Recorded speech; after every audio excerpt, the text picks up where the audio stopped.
We got you! We got you. And more to come.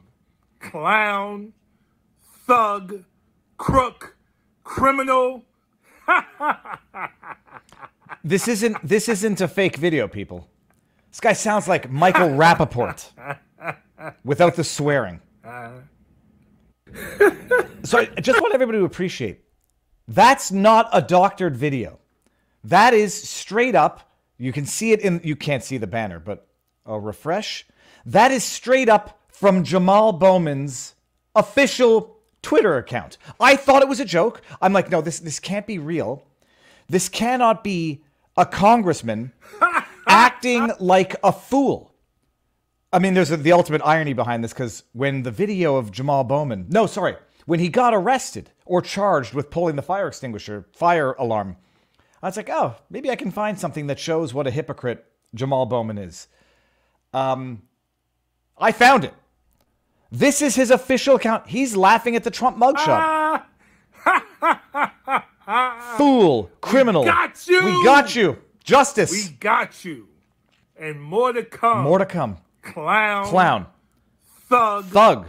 Crook. Criminal.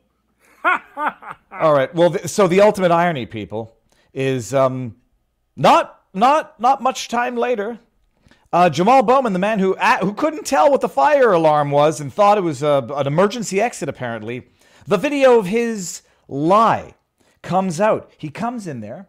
This is the video of Jamal Bowman pulling the fire alarm. Takes the two signs down. I don't know why he did that. And pulls the alarm. You remember his official explanation? I wanted to personally clear up some confusion surrounding today's events. Today, as I was rushing to make a vote, I came to a door that is usually open for votes, but today would not open. I'm embarrassed to admit that I activated the fire. Liar. Remember when he called Trump a crook, criminal, thug? Liar. And now I want to see your mugshot, because rules are rules, Jamal. You made them. I mistakenly thinking it would open the door. I regret this and sincerely apologize. Oh, yeah. But I want to be very clear. This was not in any way me trying to delay. Liar. This is him. Here, look at this. Comes up in a rush. I thought this door would open. Oh, the sign, by the way, says, I'll show you what the sign says because I couldn't read it. Someone found, oh, there you go. Pull the alarm and run. What did the alarm say? What did the sign say? Sorry, hold on 1 second. Here you go. Someone, I hope this is right. Hold for push until alarm sounds 3 seconds. Doors will unlock in 30 seconds. Doesn't seem like a very safe emergency exit. Liar. And now he's been charged with a minor charge. So maybe he is still laughing all the way to the bank because apparently, rules for thee, but not for me, or whatever the hell it is. No one's above the law, but some people are certainly more under the law than others. Oh, yes, sir. PublicSq, people, that's right. This is going to be amazing. I ran into Michael at Tim Pool's event in Miami, and it is what the world needs right now by way of business. And straight up, this is not a sponsored ad. There's no financial anything here. I met Michael. He has created a business which is fascinating but responding to a need that we all need right now. A parallel economy. And I got some questions because I got some questions as to how this all works. But he started PublicSq, which he'll explain it. And then I invited him on. He said, sure, let's do it. And then we bumped around some scheduling time and boom shakalaka, here we are. But before we actually go live, let me make sure we're live on the Rumbles. We are. There we go. That's my ugly face right there. And let me see if we're live on the Locals, vivabarneslaw.locals.com. Live here, and I'll wait for an answer. We are. And if anybody wants to go watch on vivabarneslaw.locals.com, we're going to have the after party there. That's the link. And if anybody wants to go watch on Rumble, I think I forgot one thing today, which was link to Rumble. And there's a typo in there because it's me. All right. How do I go pin that comment before we leave here? Pin the comment. Okay, done. And Michael's on the backdrop. We're getting this on. Everybody share the link. We're live. And Michael, bringing you in 3, 2, 1 second too early. Michael, sir, how goes the battle? It's going indeed. It's good to be here. Well, it's good to have you. I love the organic way that, you know, you meet people who are good people who do good things, and then things just happen.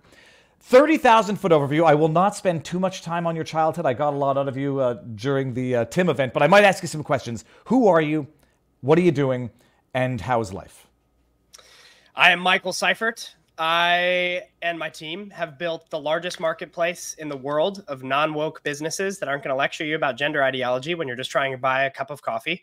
And I'm doing really well. I'm loving changing the country through the power of commerce. We're shifting the power structures of society back toward we the people at PublicSq.com. And it can happen by helping consumers vote with their wallet. If you're tired of what Target and Bud Light and these other entities are doing, you actually have options where you can shift your dollars elsewhere. It's not just enough to boycott. We can actually move our money positively in a direction that we feel good about.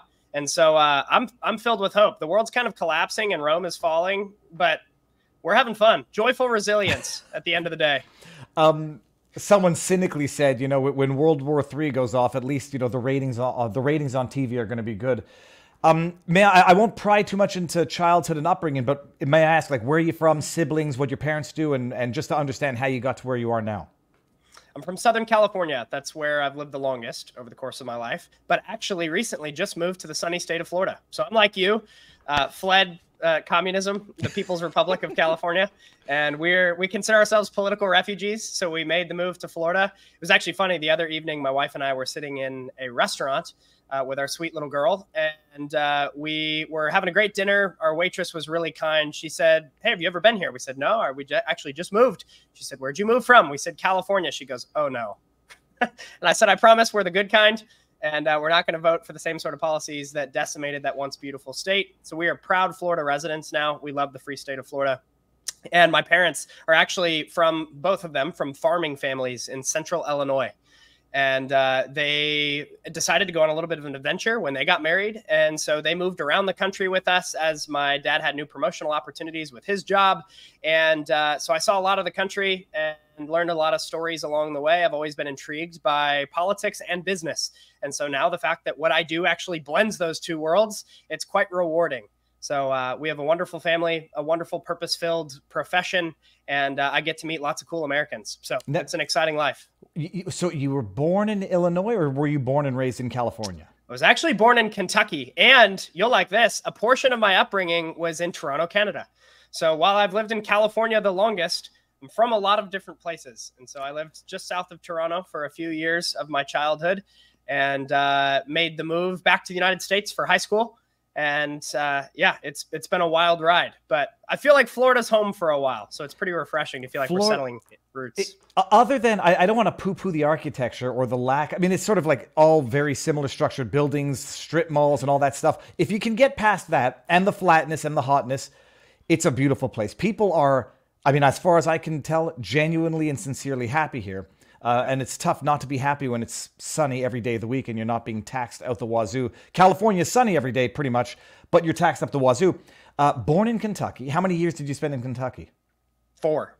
Okay, so you don't really remember Kentucky. Don't remember. Then you go up to Toronto? St. Louis for a year and then Toronto. Okay. We were in Toronto for almost 5 and then made the move back.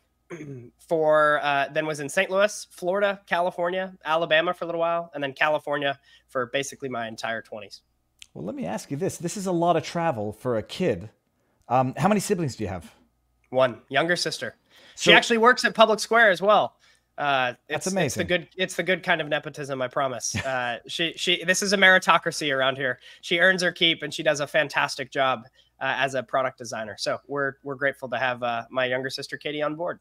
Well, now, traveling around that much as a kid has got to be difficult for developing roots, making friends. There's the flip side is you make a lot of friends in a lot of places and you got a lot of great connections, but you don't appreciate that as a child.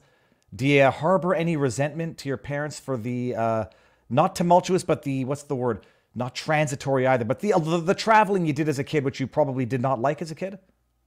Yeah, it was difficult being a nomad. We never really felt settled. And yet at the same time, I was grateful. Right around the time I was about 13 or 14, I started feeling an immense sense of gratitude for the diversity of relationships I formed.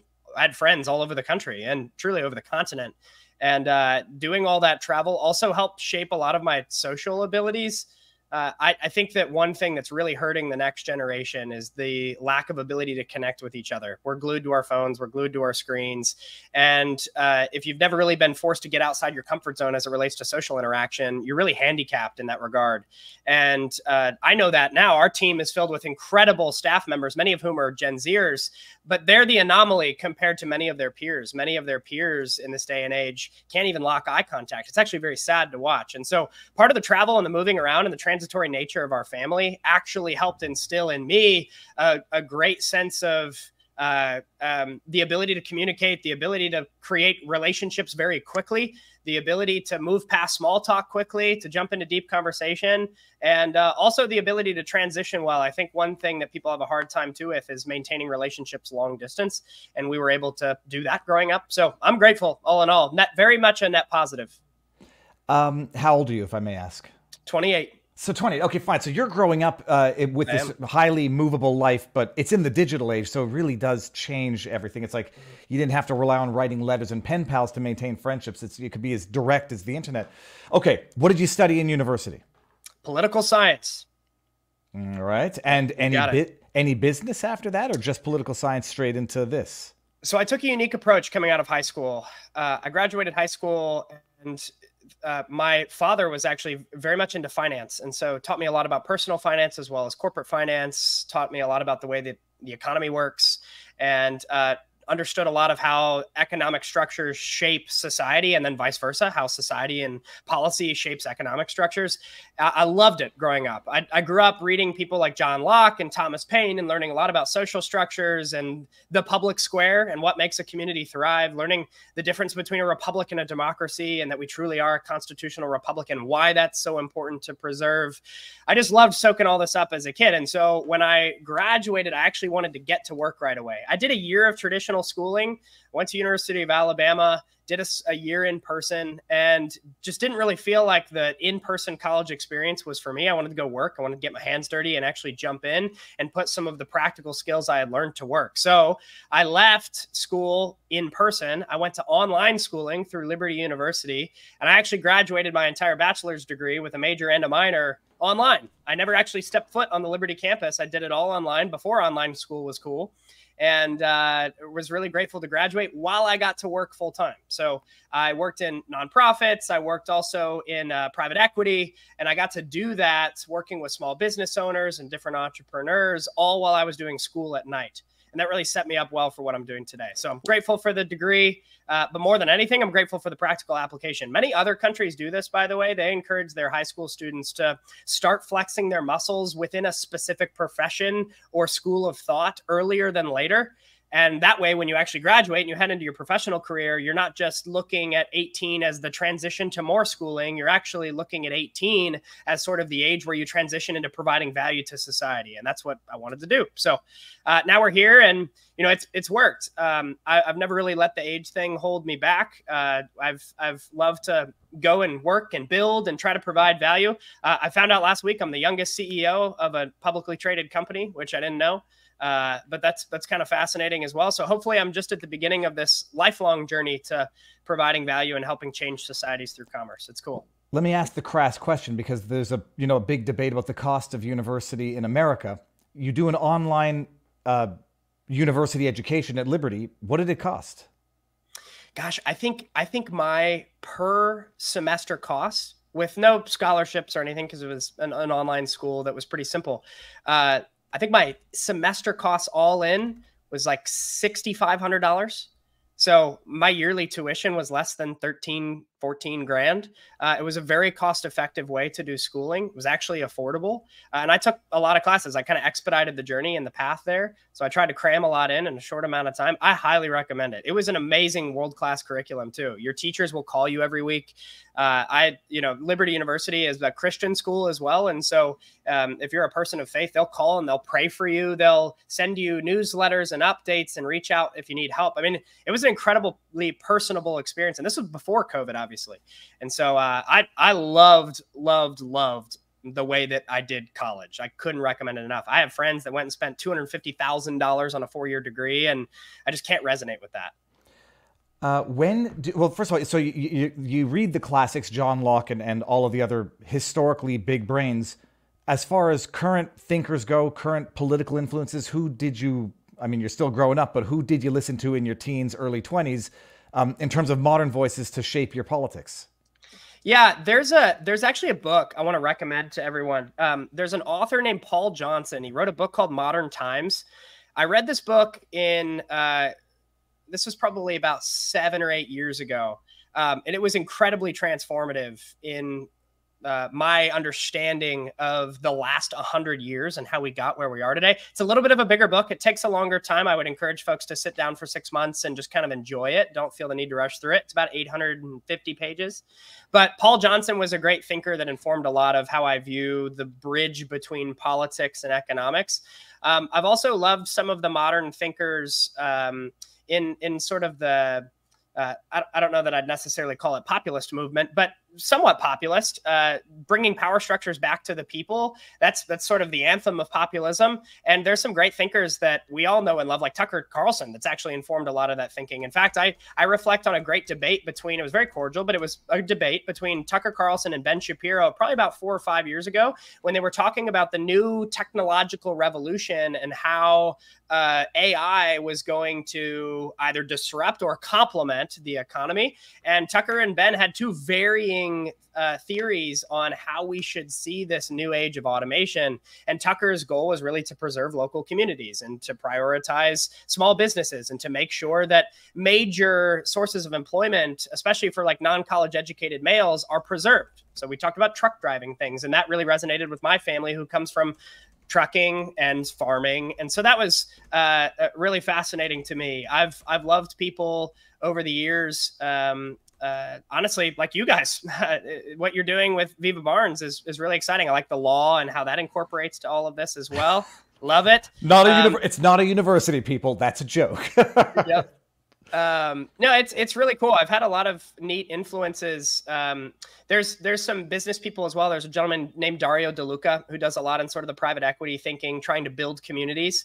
So I actually got to mentor underneath him for a little while. Dario actually was famous in Southern California as a private equity mogul who basically transformed a city. There was a city that was riddled with poverty and homelessness and a lot of corruption and crime. And he thought that real estate and business entrepreneurship would actually revitalize the city. That was the simple thesis. And it worked. And I got to watch that kind of happen and how he did it. So really cool stuff. I could go on and on about the people that inspire me, but those are just a few. Okay, but we're going to do that and other stuff when we go to Rumble, because we're going to, what's the word? Give the benefit to the alternative market of ideas and sharing. So link to Rumble, people. I'm going to end this on YouTube right now as we do remove, end on YouTube, remove. Okay, fine. 3, 2, 1, come on over to Rumble or go to Locals, vivabarneslaw.locals.com. Ending. Okay, now, so when do you get the idea? Bongino has been talking about, parallel economies for a while, but I'm not sure that he was the first person to say it. When was the first time you heard of or thought of the concept of parallel economies, given what we had seen, say, the mainstream economy do to dissident thinkers? Well, there were some early thinkers writing about this in the 80s. They didn't necessarily call it the parallel economy. That term I didn't see coined until about 2011, 2012.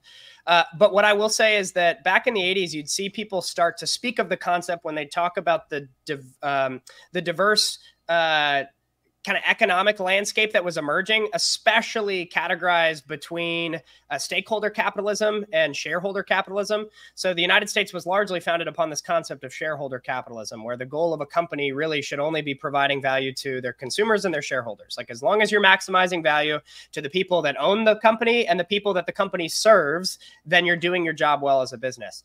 But in the 80s, something interesting started happening where things shifted more towards stakeholder capitalism. I.e. the belief that you should factor in other stakeholders into the business consideration rather than just your consumers and your shareholders. So you should talk about the climate. You should talk about marginalized communities. You should talk about all the ways in which you're serving the different stakeholders in your community, whether that be the nonprofits that are around you or whatever it might be. So stakeholder capitalism started to emerge. And then out of stakeholder capitalism came ideologies like ESG and DEI. So as ESG, environmental, social governance, these score systems that are given toward companies that include financial favors if they are to act in a progressive manner, and DEI, which is really a way of structuring your business goals and interests and employment, these philosophies emerged out of this belief that a business should care for the external stakeholders rather than just your customers and your shareholders. In response to ESG and DEI, the concept of the parallel economy began to emerge. You saw this especially when you had companies like Hobby Lobby or Chick-fil-A in the early days come under fire because they refused to adopt some of the ESG and DEI principles. So if you remember the famous court case from the 1990s with Hobby Lobby, the abortion pill debacle in the 2000s with Hobby Lobby, their healthcare plans where basically the healthcare plans were wanting them to adopt the funding of abortifacients, and they said no and got into a legal battle. Chick-fil-A then coming under fire for their religious views in 2007 and 2008. And then all of that led to this moment. I remember in 2014 very vividly, where it was National Protest Chick-fil-A Day. Mm-hmm. So there was a group of activists that were very frustrated about Chick-fil-A's Christian conservative views. Now, Chick-fil-A has actually let go of a lot of those views since, which I actually think is a mark against them. I think they should have held fast to their principles. But back then, about a decade ago, they were holding really strong, and they said, hey, these are our beliefs, take it or leave it. You know, we're confident in our ability to reach all consumers, but if you don't like what we're doing and why we do it, that's all right. You're free to do so. So there was a National Protest Chick-fil-A Day that emerged. I remember driving by a Chick-fil-A on a Tuesday afternoon. I think it was 2014, could have been 2013, but I drove by and there was a 2-hour line out the door of this Chick-fil-A. And I was absolutely flabbergasted. I couldn't understand. It was like 11 a.m. Why would people sit outside with lawn chairs outside of a Chick-fil-A? What on earth is happening? So I pull over and I Google, back in the early days of the smartphones, what is happening at Chick-fil-A? And turns out it was National Protest Chick-fil-A Day, but these people outside the store, these were not protesters. These were supporters. There was a line out the door, 2 hours long, of people wrapping around the parking lot that were taking time out of their jobs to go and set up shop and support Chick-fil-A, to get a chicken sandwich, to show solidarity with Chick-fil-A's beliefs. And I remember being so intrigued in that moment, thinking, what on earth is happening here? This is a different psychological drive in the marketplace than anything I've ever witnessed. That was the power of the parallel economy. We saw this a few years later when you witness companies like Gouveia Foods. If you remember during the 2020 election, the CEO of Gouveia said, hey, I'm voting for Trump. He was asked in an interview, who you voting for? He said, I'm supporting Trump, so sue me. Alexandria Ocasio-Cortez came out and said, hey, this is the largest Latin American food provider in the United States. As a Latina woman, I think we should initiate a boycott. So she did this big call to action to boycott Gouveia. Well, funny enough, it ended up being the best month of sales Gouveia had ever had, to the point where the CEO of Gouveia gave AOC Employee of the Month and hung her picture on the wall. It was brilliant. Was that 2020 or 2016?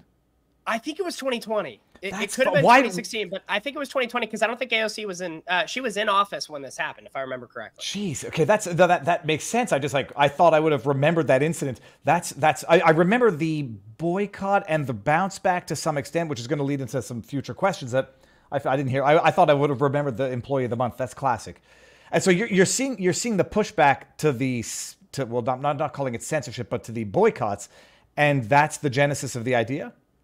Yeah, Chick-fil-A held strong, and Gouveia held strong. Hobby Lobby held strong, and in return, their sales skyrocketed.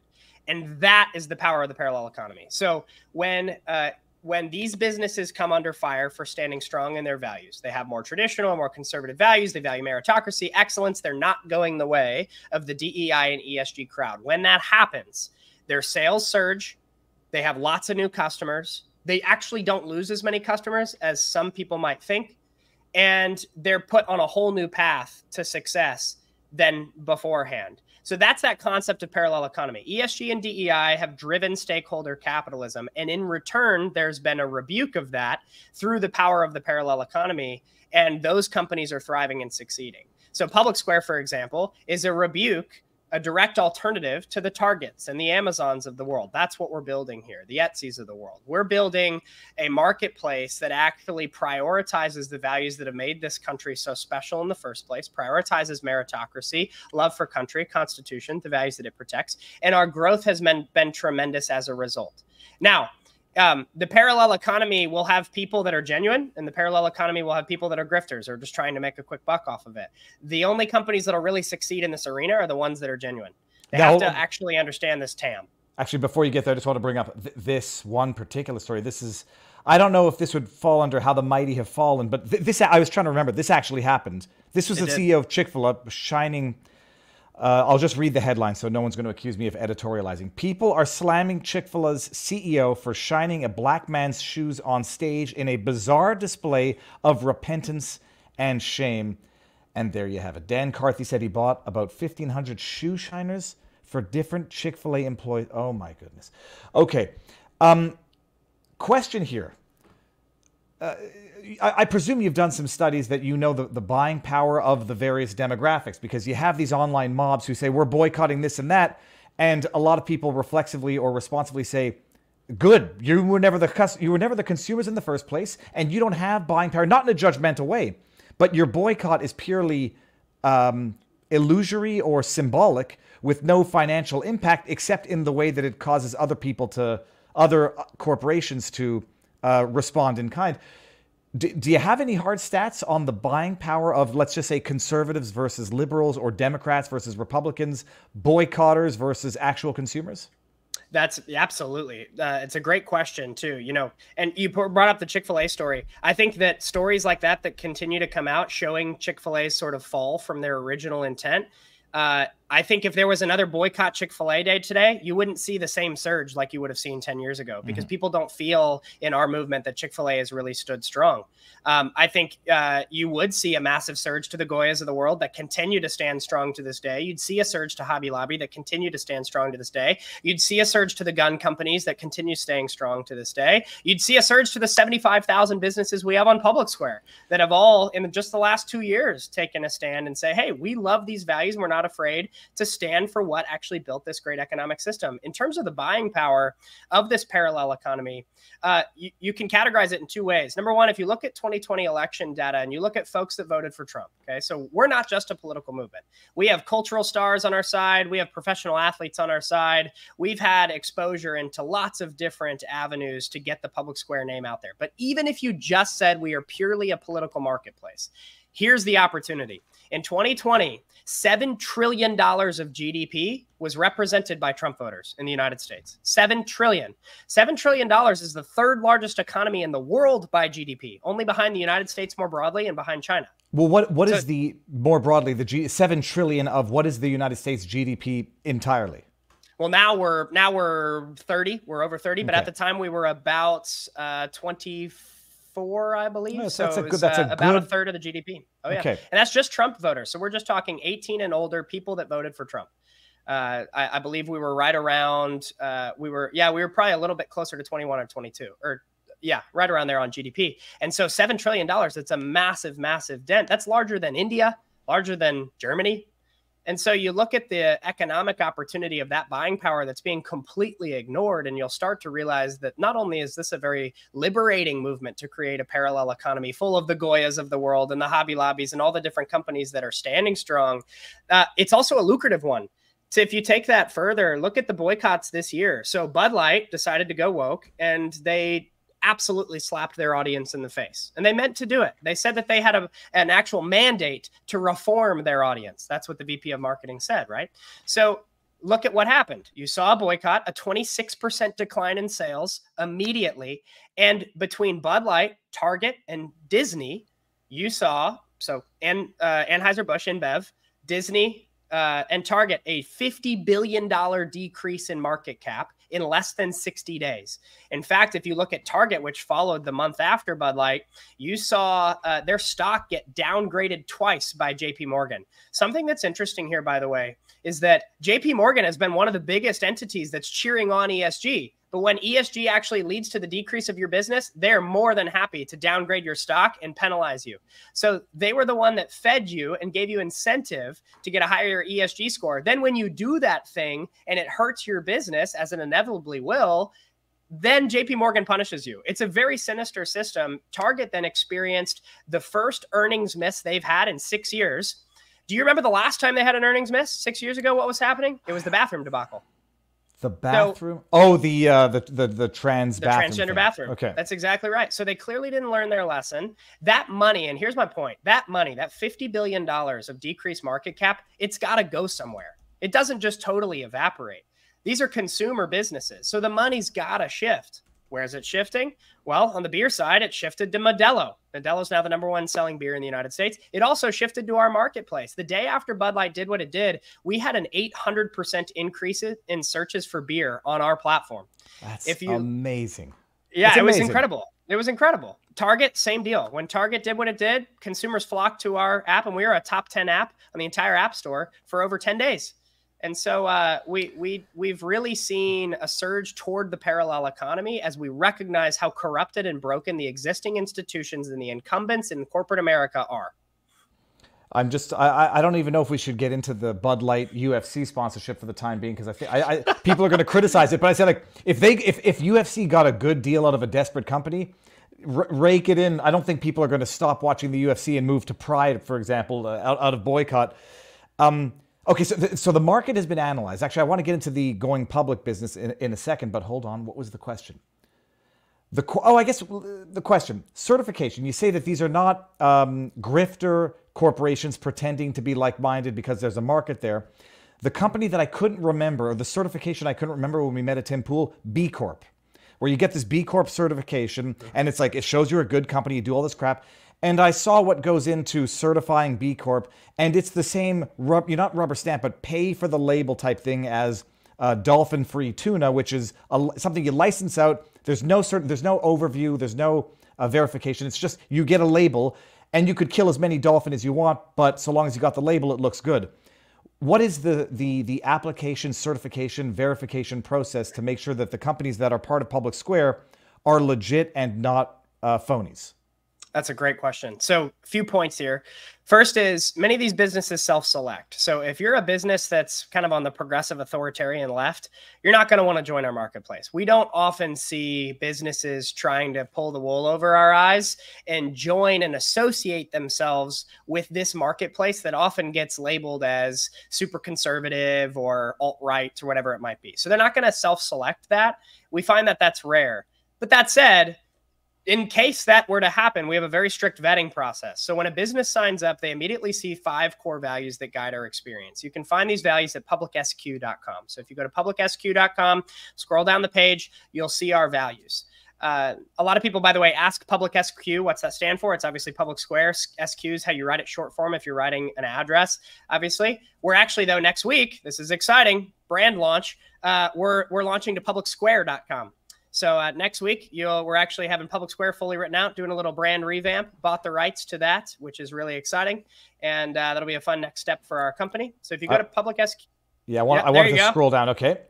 Yep. So if you scroll down, you'll see on our next little section, there's our values. So those 5 values, these big blue boxes that you see here, these are our 5 core values that businesses agree to when they're signing up. And they, in signing up, not only agree to align to these values, but they also agree to not spend time, money, or resource antagonistically against these values. I want to stop here to explain something real quick. A lot of people sometimes ask, well, are you just kind of the right-leaning version of ESG? There's a really important distinction, besides all the fact that, they're communists. The simple distinction is that ESG requires you to do a lot. You have to limit your emissions to X. You have to work to reduce this thing. You have to hire these amounts of genders. You have to give to this thing. You have to support these political, whatever it might be. It's all these things you have to do. And you literally take actions in order to increase your score. You have to show your initiatives. Our marketplace is very opposite. You don't have to do anything. You don't have to put a flag on your place. You don't have to donate to a politician. You don't have to support this nonprofit. You don't have to do any of that. It's what you're agreeing not to do. We don't want you to lecture these customers about their political views. We don't want you to bar service because of somebody's vaccine status. We don't want you to hang paraphernalia on your walls that shows progressive political alignment. It's these things that we're asking you don't do so that customers feel like they can come in here and have a political pressure-free environment that won't cancel them, that won't censor them, and won't lecture them about gender when they're trying to buy a cup of coffee. No. We use that line often, but it does happen.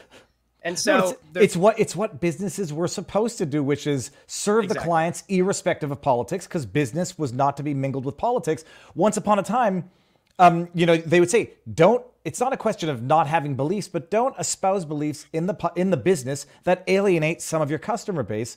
We've strayed a long way from that, where now certain things have become litmus tests for service too.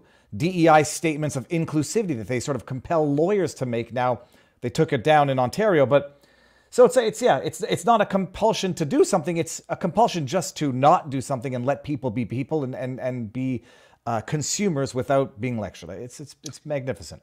Well, and there's a good example of this. If you look at one of the hot topics amongst our community, it's abortion, pro-life versus pro-abortion. And what's interesting, I don't use pro-choice because the baby doesn't have a choice with the pro-abortion crowd. So that's a misnomer. They say that it's a choice, but it's not a choice. So if you look at pro-life versus pro-abortion, you start to see companies getting wrapped up in this debate on the pro-abortion side by actually utilizing customer funds to support abortion clinics. Well, if you're one of our millions of consumers that don't like that, then every time you're going to Starbucks, unfortunately, you're empowering what you don't like. And so on our marketplace, we ask businesses, hey, please don't donate to any of these sort of progressive causes. Then they'll ask, well, do I have to donate to right-leaning causes? We say, no, you don't need to donate to right-leaning causes. Just please don't donate to those causes.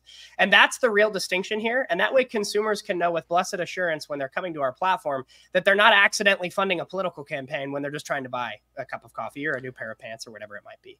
So the reason we vet in alignment with these values is to secure that sort of safety and security and confidence in the transaction experience.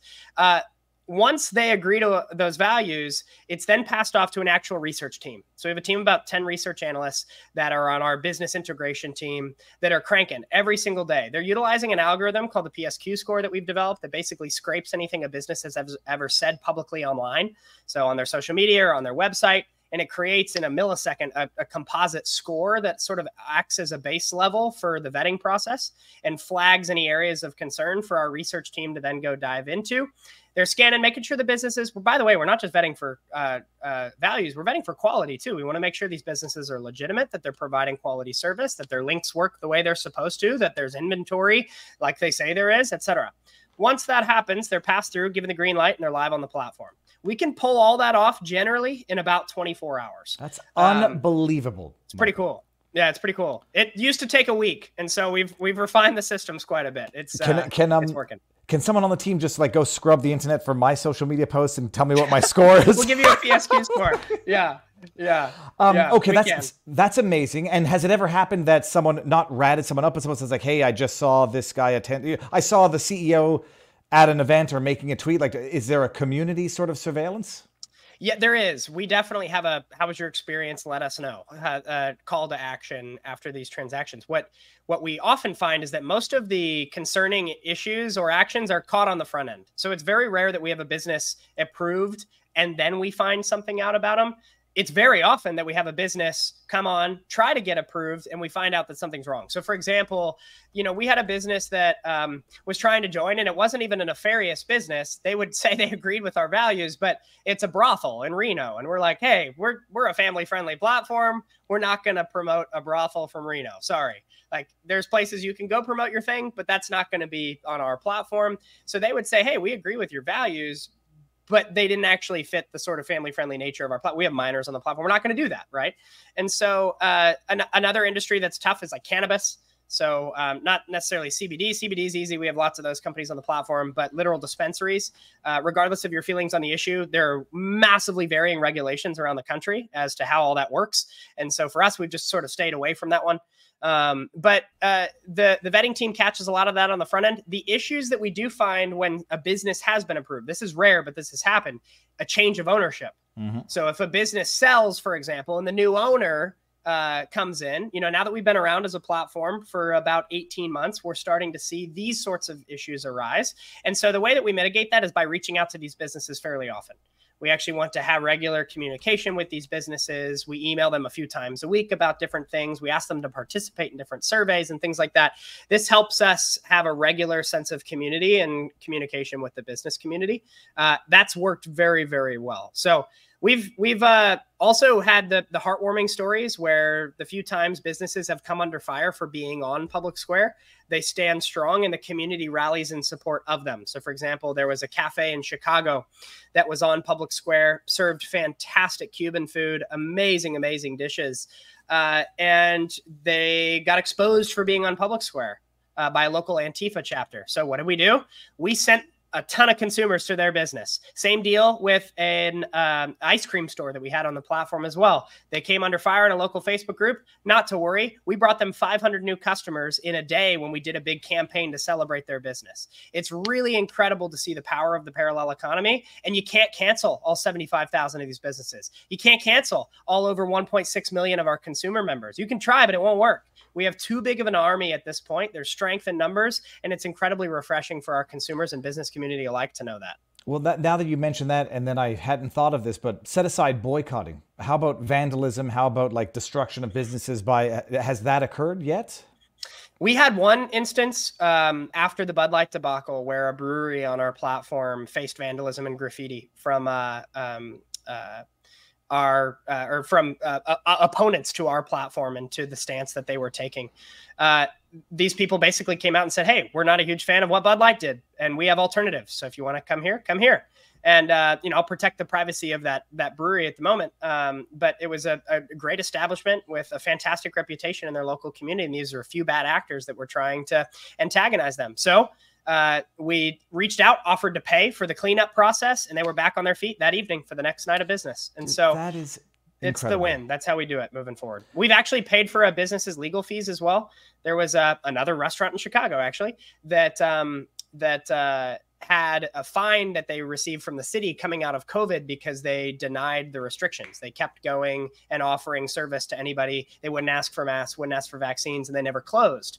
And they faced a $1,000 fine from their city for doing so. And so we actually reached out. We paid for their legal bills, and we paid for the fine to fight it. We try to do this stuff often so that the business community that's on the platform knows that while those situations are rare, they do happen, and we want to keep them protected as they move forward. They always get rewarded for it too. Anybody who thinks that they might lose a few customers if they join PublicSq, if they stand out in support of the parallel economy, it's totally false. We've never had that happen. In fact, out of the 75,000 businesses, the only stories we hear are the very opposite, where their sales increased 1,000% because everyone's like, I can trust these people. Thank you. Finally, sanity. I'm going over there.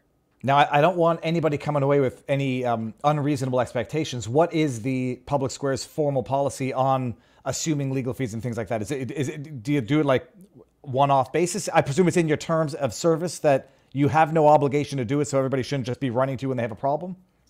That's exactly right. What I will say, it's only ever happened once that we've had a business face the need for legal fees because of their stance in support of the parallel economy. That said, we're here for our business community. So we don't have a publicly stated policy necessarily, but we try to get creative. For some people, it's not even legal fees they need. It's a special drive to their business. So it's, hey, let's do a big giveaway campaign and let's push people to this storefront because X happened and they came under attack for something.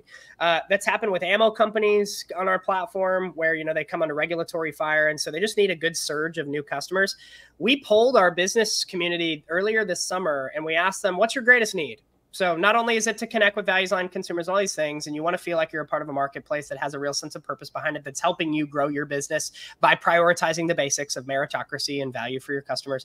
Past that, what's your greatest need? And they said conversion. That's it. Like in an economic trying time, we just want more hot leads, more customers, and more ability to convert them into paying customers. And so the fact that we can provide those simple things as an economic platform is obviously helpful. In the rare cases where they need legal fees or something else too, we just always encourage them, reach out. And we'd love to talk about what we can do. Okay, fantastic. Now, the question is, practically speaking, the app, we can't pull it up now because I haven't thought of a logistical way of doing that. How does it work? People will download the app and they will put in their area code to see what they're looking for geographically near them. Do they go by product? How does it work, practically speaking, for users? That's a great question. So if you head to PublicSq.com, you can experience the platform on the web. You can log in or create an account there. It's totally free to join. We're never going to ask you for money. Obviously, when you pay for the business products that you're getting, you'll obviously have to use currency. But to join, there's no sort of special membership fee or premium option. You just log in, you create an account, and you're off to the races. What's really exciting about this platform, by the way, if you also see here, just underneath the Shop Now button, you can see the Apple icon as well as the Google Play. Our app is live on the App Store as well as Google Play. So if you're looking to download this app on your mobile device, you just search PublicSq on either of those platforms and you'll see us pop up. We should be first. You'll see America's Marketplace and you can download the app and be off to the races there as well. Once you create an account, we drop you into the experience and it's very simple from there. You have the ability to shop. So the shop tab is filled with businesses that are in online retail or online service. So they'll serve you anywhere in the country. You can buy, yesterday I bought my toilet paper from a business on PublicSq. My wife bought some household cleaning products and I got new biking shoes, all from the PublicSq platform. So you can actually buy ammo and paper towels in the same shopping experience, which is pretty neat. You then also see a local tab where you can actually shop for things around you. So you can find different businesses in your local area that have joined PublicSq. There are these little square pins that mirror our logo that you'll see around your community. Check out those businesses. Go show them your support in your local area. And actually, we just yesterday soft launched our shopping cart feature. On Wednesday, November 1, we're doing this rollout more prominent. This is cool. Up until this date, we've been a directory. We show you the businesses, we show you the services, we show you the products, but then you actually conduct the purchases on their site. So we link you through, and then you conduct the purchase on their checkout site. November 1, we actually launch fully, and there's actually a few products that are already doing it on the platform, our one shopping cart checkout feature, where you can add multiple vendors to the shopping experience and check out from our app and never actually have to leave. So we're entering e-commerce so that we can truly compete against the Amazons and the Etsys of the world. This is the first step to doing that. It's incredibly exciting. So on Wednesday, we'll actually have the ability to purchase over 500,000 products from the PublicSq platform directly in e-commerce. So whether you're looking to shop and buy a new pair of pants online, or you're looking to go to a store locally and check it out, or get a new plumber, whatever you're looking to do, you can find it on PublicSq. I'll leave you with this one more story here on this topic. My wife and I just moved to South Florida, as we mentioned, and we're definitely in the more natural health movement. My wife and I have chosen a more holistic way of living in terms of how we handle our daughter's health as well. And, you know, we respect everybody's decisions, but as it relates to the medical world and vaccines and all of that. But at the end of the day, for us and our family, we've chosen to go more preventative medicine and healthy lifestyle living and things like that, rather than some of the recommended medical decisions out of much of the establishment today. Well, that makes finding a pediatrician we can trust kind of hard. So we reached out to a business that we found on PublicSq, a licensed MD that now runs her own pediatric practice that specializes in natural health. And it's vaccine pressure free. We'll never ask you to do anything like that. It's a wonderful, freedom-loving establishment. We called, said, hey, would you mind serving us? And said, would be happy to. Came to the house, did a house call, and we now have our pediatrician. So whatever you're looking for, there's a high likelihood that you're going to be able to find it on the platform. And we've wanted to make the one-stop shopping experience as seamless as possible. Now that you mentioned that story, I realize I've been in Florida for 1 year and 3 months now, and we don't have a doctor for my wife and I, but the kids have a doctor. I might have to go look for one this afternoon. Now you went public. Was it in June of this year? July 20th. July 20th. Exchange. Yep. Was that a traditional IPO or one of the SPAC methods of getting on? We went the de-SPAC route. That's exactly right. So we did a SPAC with a great acquisition corp called Columbia. They were looking for a parallel economy company to take public. And we were not necessarily looking to go public in the short term. We were open to it because I really wanted to be a company that's by the people, for the people, and owned by we the people. I like the idea of our consumers and businesses actually being shareholders in the company they're building. And, you know, obviously being public has quite a lot of perks to it in terms of access to capital, the ability to have an equity currency that you can utilize for things like acquisitions. What a lot of people don't realize is that we actually have a few companies underneath the PublicSq umbrella and brand. We obviously have the app and the marketplace, which is what we've talked about today. But we also own a diaper company. We started a diaper company called Every Life. It's the fastest growing pro-life, pro-family diaper company. It's actually the fastest growing diaper company in modern history, and it's the only pro-life, pro-family diaper company on the baby care space today. You'll also see that we owned a B2B software service called PSQ Link. You can find that at psqlink.com. So we have a few different companies. Part of the perk of being public is you have an equity currency you can utilize for acquisitions. Now, the problem with being public, obviously, is that you can be subject to, if you're not careful, shareholder activism. And so the risk you run is that you'll have an economic mob try to take over your business, buy enough of your company to elect certain board members and hijack your entire mission. So what we did is we actually created a special class of shares that would be exclusively mine so that I retain majority voting control in perpetuity as we move forward as a company so that the mission can't be hijacked. So if George Soros of the world wanted to come around, or Alex Soros, who's making most of the decisions now, wanted to come around and purchase 90% of the company, that doesn't actually equate to any majority voting rights. So there's no correlation between the voting control and the economic control of the company. You can't do anything with it. And so that's one of the many steps we've taken to preserve control in the company so that the mission is kept pure. That was really important, and it was a non-negotiable for us as a management team, as well as all of our investors heading into this transaction. And that is basically to say, so long as you're involved in it, there will be no hostile takeover. There'll be no indirect method of circumventing the purpose. Then the only question is concern for you upping and leaving at some point, something happening to you where your shares go to somebody else that compromises the mission of the company. But nothing in life is guaranteed except death and taxes. Okay, and this is amazing. So you're launching the shop. Sorry, the two questions that are coming out of the Rumble rant side. Let me bring this up here. Sorry. Here we got, for Michael, do you have a presence in Canada at all? And then the second one is, I wish PublicSq, I use PublicSq, but I wish more restaurants and pubs would sign up. Start with the first one. Presence in Canada? We don't yet have a presence in Canada, but I use yet with all seriousness. We absolutely have the plans to venture into Canada.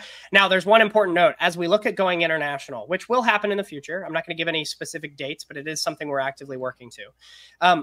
It's not going to be the global marketplace. It's never going to be PublicSq. Everybody sees the same thing no matter what country you're in. We actually, just like we have America's marketplace, want there to be a PublicSq Canada's marketplace. We like the concept of economic nationalism. We believe that a country should primarily take care of its own first.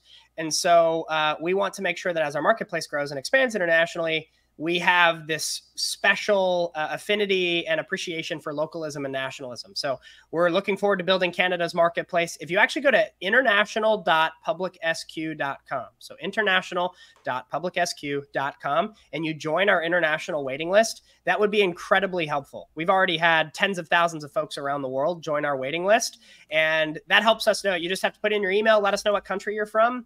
That will help us know kind of the interest level of different countries so we can understand where we can launch to next. Tell me if I got it right here. International.publicsq.com. And then we're not outside of the United States. Sign up below. Okay. And then you got your sign up. Okay. Excellent. That's exactly right. It's phenomenal. And the second question, restaurants and pubs. That's absolutely right. We don't have as many restaurants and pubs on the platform. A lot of that's because many of the restaurant owners, cafe owners, they're not as often a part of some of the larger business clubs, Facebook groups, things like that. There's restaurant associations that we're actively marketing to. That's a big thing. So we've had an intense amount of growth in restaurants and pubs and bars and cafes over the course of the last few months. In fact, it's been one of our fastest growing industries. But that's because we just recently started to market to these restaurant associations and different groups where they take place. They're not as often involved with chambers of commerce and things like that, as much as like service-based industries are, or some of the more financial sector businesses. So they're a little harder to get to. Oftentimes too, restaurants don't have the most easy online access. they really only have a presence through their Google listing or their Yelp listing or whatever it might be. And so they don't quite have the same SEO play often that some of the more online service businesses do. A lot of those reasons are ones that restaurants just have been sort of the lagging business industry to join. What we find, though, is that restaurants love joining. It's actually a great industry to see kind of an immediate attraction on PublicSq with, because you want to find a new date night spot. You want to find a new restaurant you can take your family. You want to get away from the chains and you want to find somewhere local that loves the message of PublicSq. Well, fantastic. That's a great industry that's easily accessible. Not everyone needs a realtor, right? You don't need a realtor every week. You don't need a lawyer, hopefully, that much. And so, no offense, obviously. Dude, even if I need one, even if one needs one, oftentimes you don't go to one, and then, you know, it's like not going to a doctor when you... No. Okay, there was a question in our locals community, but I think you answered it. It's from Ryan PD911. It says, do you ever plan on creating a shopping platform to replace Etsy? As a small business owner, that is what I want from PublicSq. And I think you answered that question. We absolutely do. And actually, just to elaborate on the question a little further, the step one of our commerce journey is basically taking whatever you've done for your storefront, whether that's Shopify, Wix, WooCommerce, Squarespace, however you built your website. We basically link that into our backend, very seamless. So you don't have to go create a whole nother storefront. All your products link over, all your inventory links over. We use 2 APIs to do that. It makes it very easy to get going and have your products sold on PublicSq. What we're actually working on, though, is you being able to replace the Shopifys, the Etsys, the Wix, Squarespace, etc., by actually building your identity management business portal through PublicSq. And that's down the line, something we're really excited about and that we've already begun working toward. Now, I have to watch out the questions that I ask the CEO of a publicly traded company, because I don't want to get anybody in trouble. I don't know anything. I'm cautious, so you're good. The question I had is more the broader exposure of things. Like we know of like online advertising. So the platform now is more for marketing for the businesses, but not so much necessarily the online advertising space. So when it comes to like, what's the word when you have mass campaigns to boycott, that doesn't really, that's not a risk for the individual users. It's not even so much a risk for the platform as a whole. It would almost seem to fit into its reason for existence. What are your main exposures as a business? Like other than short selling manipulation on the open market, what are your main exposures? Definitely short selling. That's of course a risk to any publicly traded company, but especially one that has a sort of ideological position or mission associated with it that half of the country loves and the other half might not love.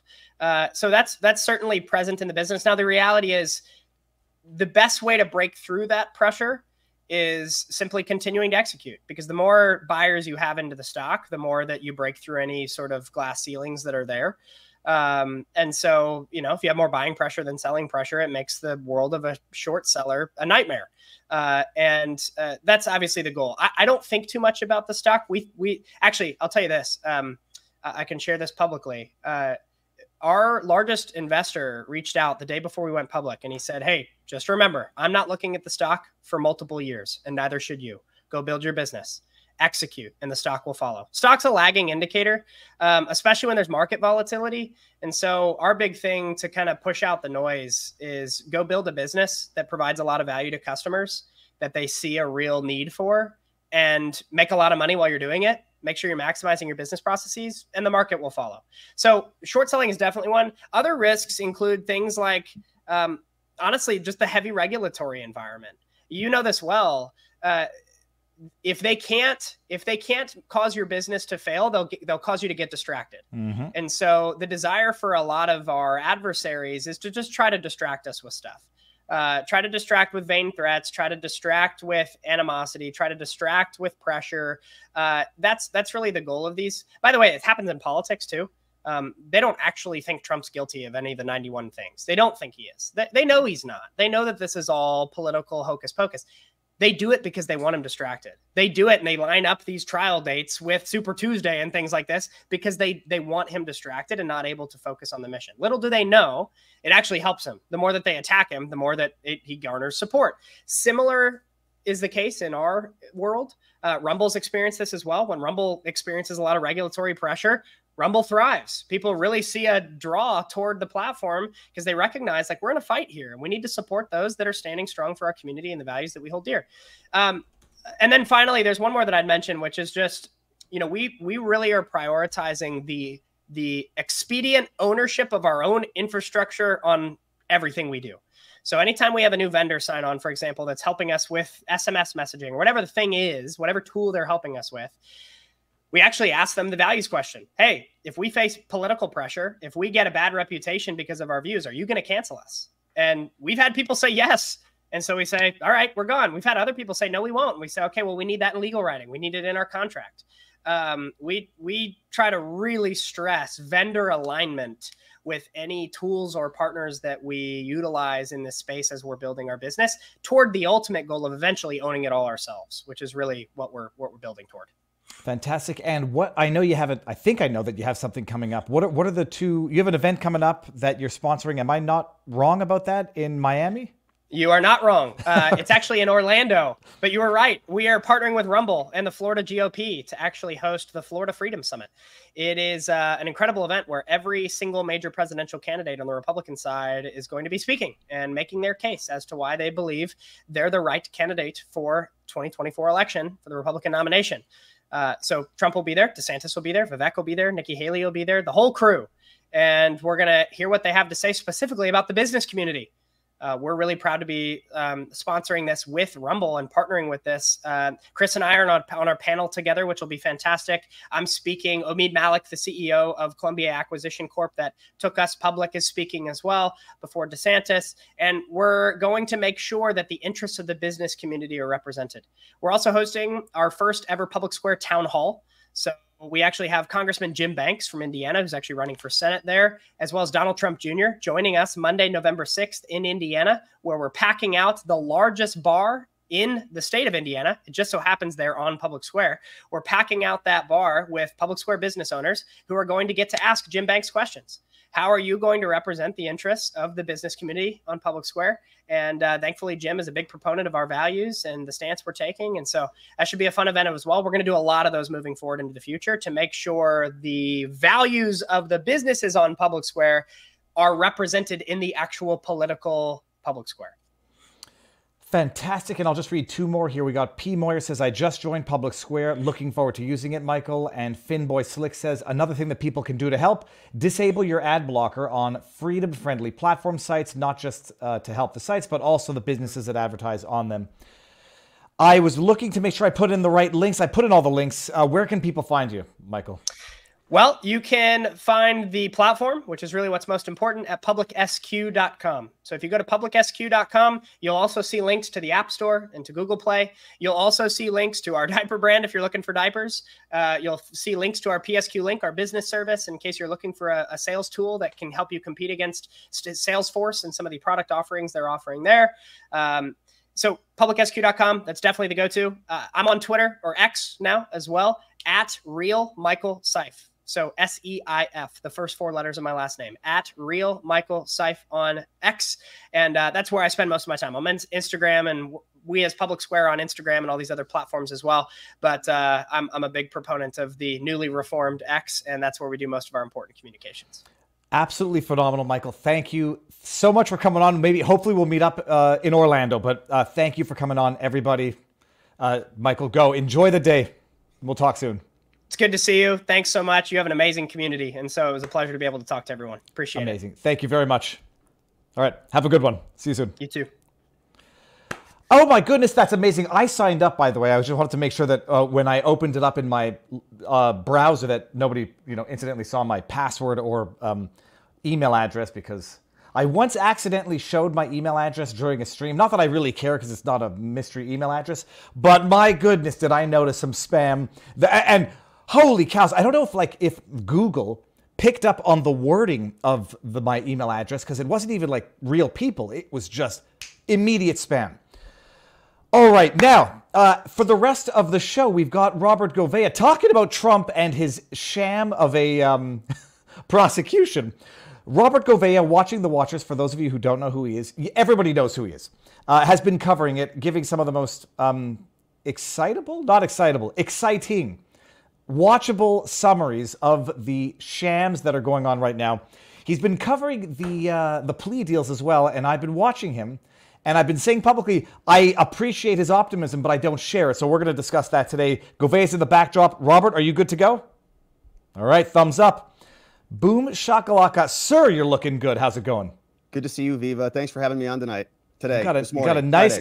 Look at that skin fade that you've got. I remember back in the day when I used to get those. Turn your head to the side for a second. Here you go. That is a good skin fade.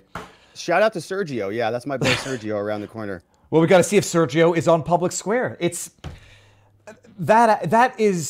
amazing. The app is amazing, and Michael is extremely well spoken and extremely principled. I like it.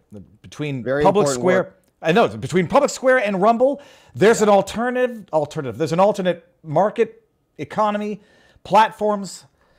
But you know, Chris from Rumble is fighting a much bigger, different machine on multiple fronts. Robert, so what's going on? For that. Well, we're glad for that, man. I appreciate the work the PublicSq is doing. I appreciate the work that Rumble's doing. I think that we're going into, you know, a whole new season here. We're talking about the Trump prosecutions, and I think we're going to see, you know, more of that. I think that right now we're just kind of warming up, and we're seeing some of the, I think, intensity increase with these gag orders. I think they're going to try to limit Trump and try to penalize him. And so I think it's a pretty, you know, precarious position, and I'm glad that we have alternatives this cycle because we didn't have a lot of that last time, and I think we kind of got flat-footed as a result. Yeah.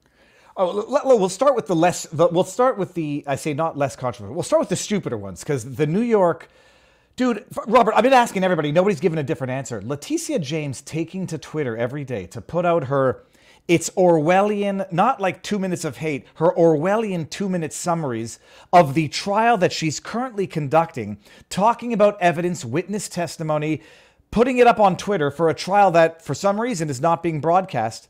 First question, this is a state case. This could have been televised, right? In my opinion, yeah, it should have been. I mean, they are allowing cameras kind of in the courtroom to allow people to dabble. You know, they get a shot of Trump in there, they get a shot of the judge in there, and then they throw the cameras out. But unlike federal court, right? Federal court, there's a pretty strict prohibition.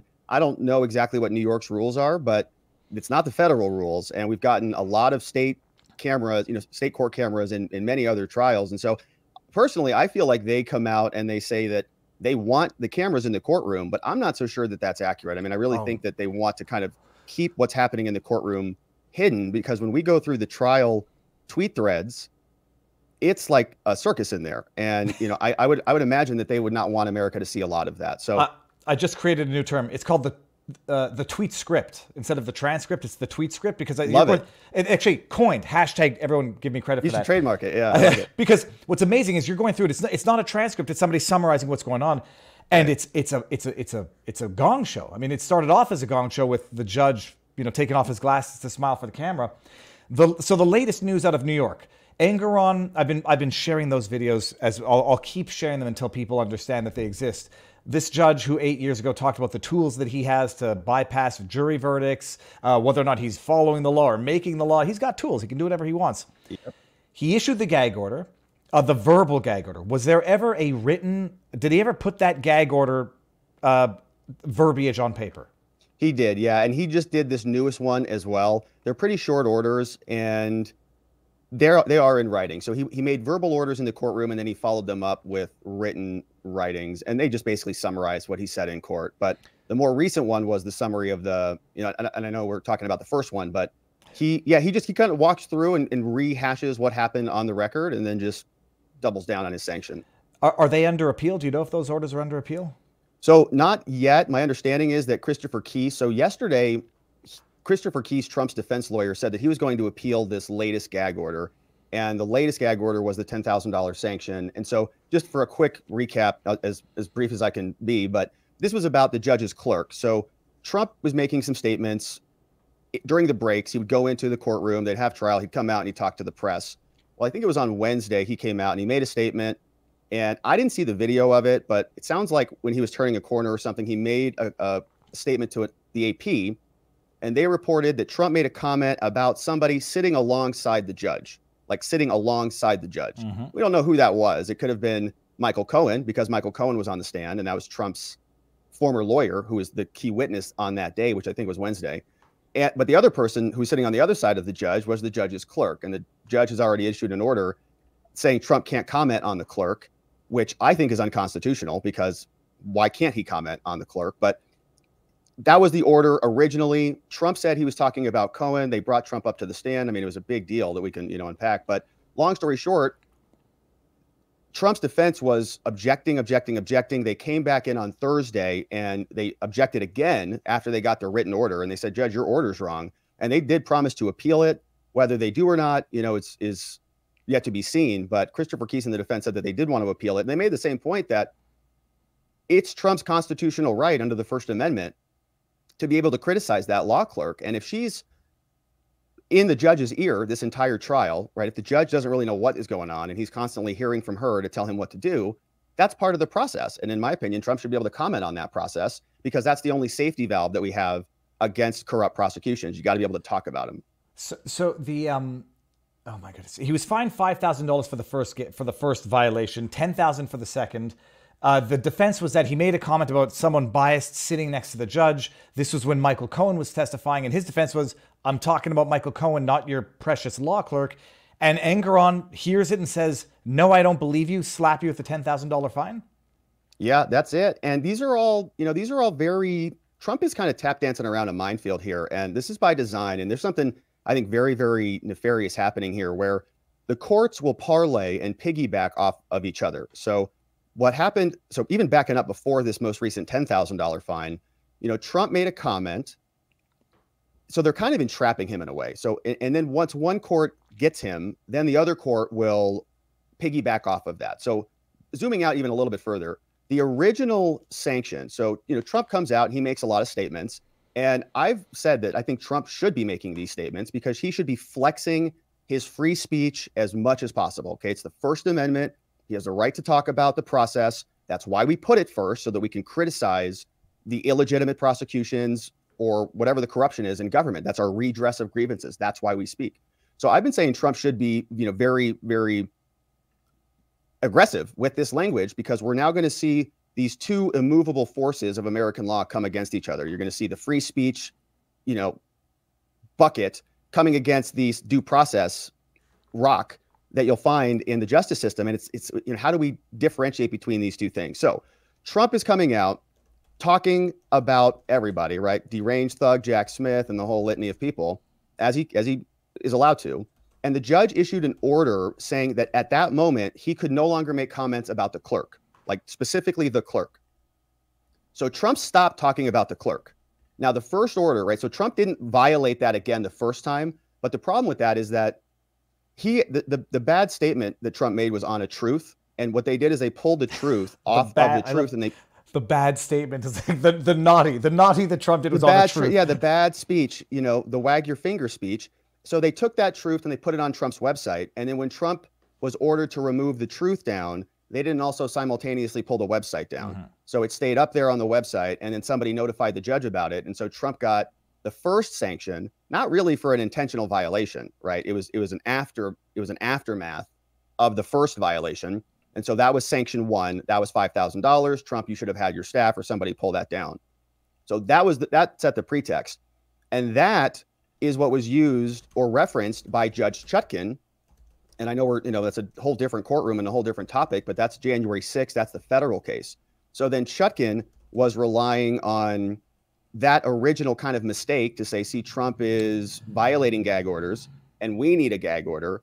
And then just recently, and I know I'm, going deep here, but just recently, then New York referenced the January 6th judge, said they issued an order, which is why we need an order. So it's like the people who started this whole process are creating an environment that causes other judges to rely on them, and then they rely on the other judges, and everybody's just kind of gagging Trump.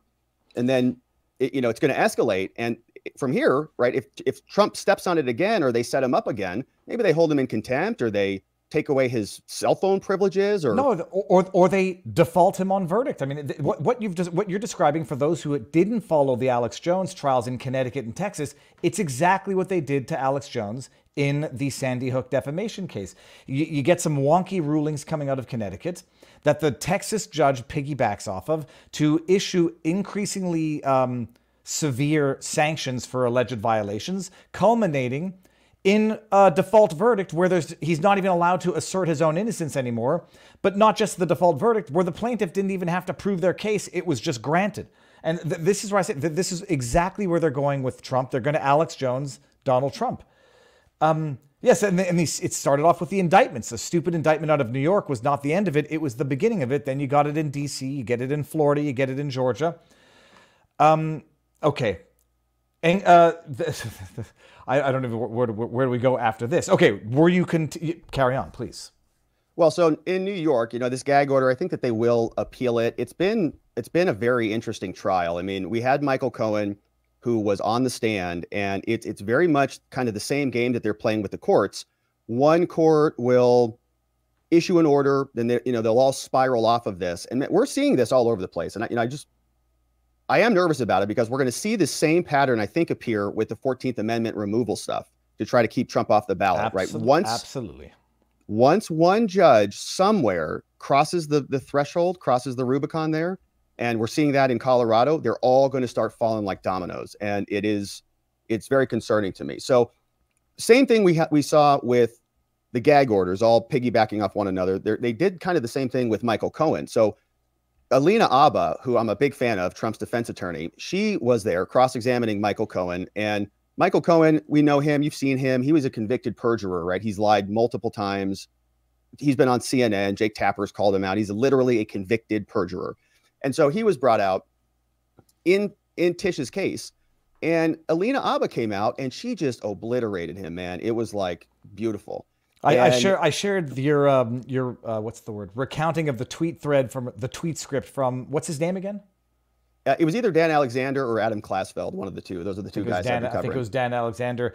Yeah. Well, I mean, we could summarize this very quickly. Cohen is a demonstrable proven liar who said before Congress that Trump never asked him to inflate the value of his assets. Yeah. And then comes out here and says Trump asked him to, and he says, well, you're lying somewhere. Did you lie there when you told them he didn't, or are you lying now when you're saying that he did? And it ends there. But Judge Engoron, after they made their, what was the motion for? Directed verdict. Directed verdict. Engoron says, no, I've got enough evidence to fill the courtroom, or we've got evidence to fill the courtroom, not displaying any bias or having prejudged the case. Right. But it is predictable because you could get Cohen out of there entirely. They're going to rely on whoever other witnesses Letitia James has been, quoting every day saying Trump asked them to do X, Y, and Z. Okay, so Cohen is an actual. Sorry, go for it. But the thing with that, though, is that Cohen even admitted that he was the starting point of the whole case, and he actually looked at Tish James and he said, "Thank you," or no, he said, "You're welcome." You're welcome. So he said, because at one point you mentioned this going through the tweets. Cohen goes on CNN, says, Trump's worth $10 billion, which was whatever, 10 trillion, I don't know how much. And right. That allegedly initiated the investigation. Cohen is on the stand and says, you're welcome to Letitia James, who's in the back of the courtroom. Yeah. That is, are people laughing because it's over the top or because they're all part of the same clique here going after Trump? I think it's probably all of it. I mean, the way that I'm interpreting this courtroom is they're all kind of smirking and stuff. Like Cohen made another comment saying, like, ask Tish about something. And Tish is in the back of the courtroom like, objection, like she's not even a part of it. And, now, hold on. He's not saying Tish, though. Is he saying ask Madame James, right? I don't know what he said. Ask the Attorney General or whatever. But her Twitter handle, the reason I call her Tish, so everybody knows, is because one of her Twitter handles is @Tish James. So we like to call her Tish. But she's in the background, making these comments. Like, she's sitting behind the bar. She's not even with her team of attorneys up front there. And they're all just kind of laughing. I mean, they're reporting, giggles in the courtroom and stuff. And I'm just like, this is not how this is supposed to go. And she has a convicted perjurer on the stand. He's, acknowledging that they're all here because of him. And the judge just keeps letting this thing go on. He doesn't even care about Cohen being a liar. He says, I've already, judged this case. And I'll just also highlight this. When you're talking about the 14th Amendment, you just need one wonky judge to grant the order for Trump. That small domino was set in motion already with Couy Griffin. Yeah, trying to see if I can get him. This was the New Mexico County Commissioner and Cowboys for Trump founder removed from elected office for role in U.S. Capitol riot because some crazy, I don't know, clerk or whatever said insurrection, removal from office. That's the first domino. The next bigger one is going to be any wonky judge who issues such an order, at the lower levels of the court. Well, we're getting there in Colorado. I mean, there was just a ruling. I have not read it or covered it yet, but I think that judge relied on that Quy Griffin one to say that the 14th Amendment was self-executing, right? So this is how it goes. They start small, and then it's like a snowball that just rolls down the mountain. Anything more? The New York trial is an absolute joke. It is unconscionable and unprofessional, being an understatement, for Leticia James to be doing what she's doing on social media. Do you agree with that? I absolutely agree. Yes, I absolutely agree. I think it's amazing that other prosecutors and other defense attorneys are not calling out a lot of this stuff. It's not normal. This is, a prosecutor should be speaking through their filings, right? You say what you will about Merrick Garland, our U.S. Department of Justice, but that's what he says, right? He comes out and he says, we speak through our filings. We don't comment on this stuff in public, because that's kind of the standard that you get from the government. The government already has all the power, all the money, all the cops, all the resources, and then to use kind of that bully pulpit, that, her position as well, to go after a defendant. Like, this is Donald Trump, so they feel like they're justified in doing it. But he's a civilian defendant. He's a regular guy currently that has no political power, and it's inappropriate for it's unethical for a prosecutor to do that. But she does it, and it's cowardly, because she won't even get up in front of the bar and make her claim, make her her opening arguments, or do any direct exams or cross examinations in the court of law. She just sits behind the bar, which is where the law school students sit, and everybody else is doing the actual work until she hops up on Twitter. Unbelievable. Do you know what the next step is in the New York trial? So they're back in trial today. Yeah, we're just burning through witnesses. Cohen was done yesterday. They had a witness that they called that turned out to be a bad witness for them, and they had to designate her hostile, and then she basically said, no, Trump never told me to do anything, and so she's back on the stand today, and we'll see who's next after that. But I don't know if Trump will be there or not. We're kind of following along to see when he shows up. All right. Excellent. Now let's get to the juicy one, Robert. Yes. You've been covering the plea deals in the Georgia case. So thus far, it went down in the order: Sidney Powell, Cheesebro. Yep. Jenna Ellis. There was one more in there. Scott Hall was the first one. So Scott Hall came before Sidney Powell. Oh, really? Okay. And what did he get by way of plea deal?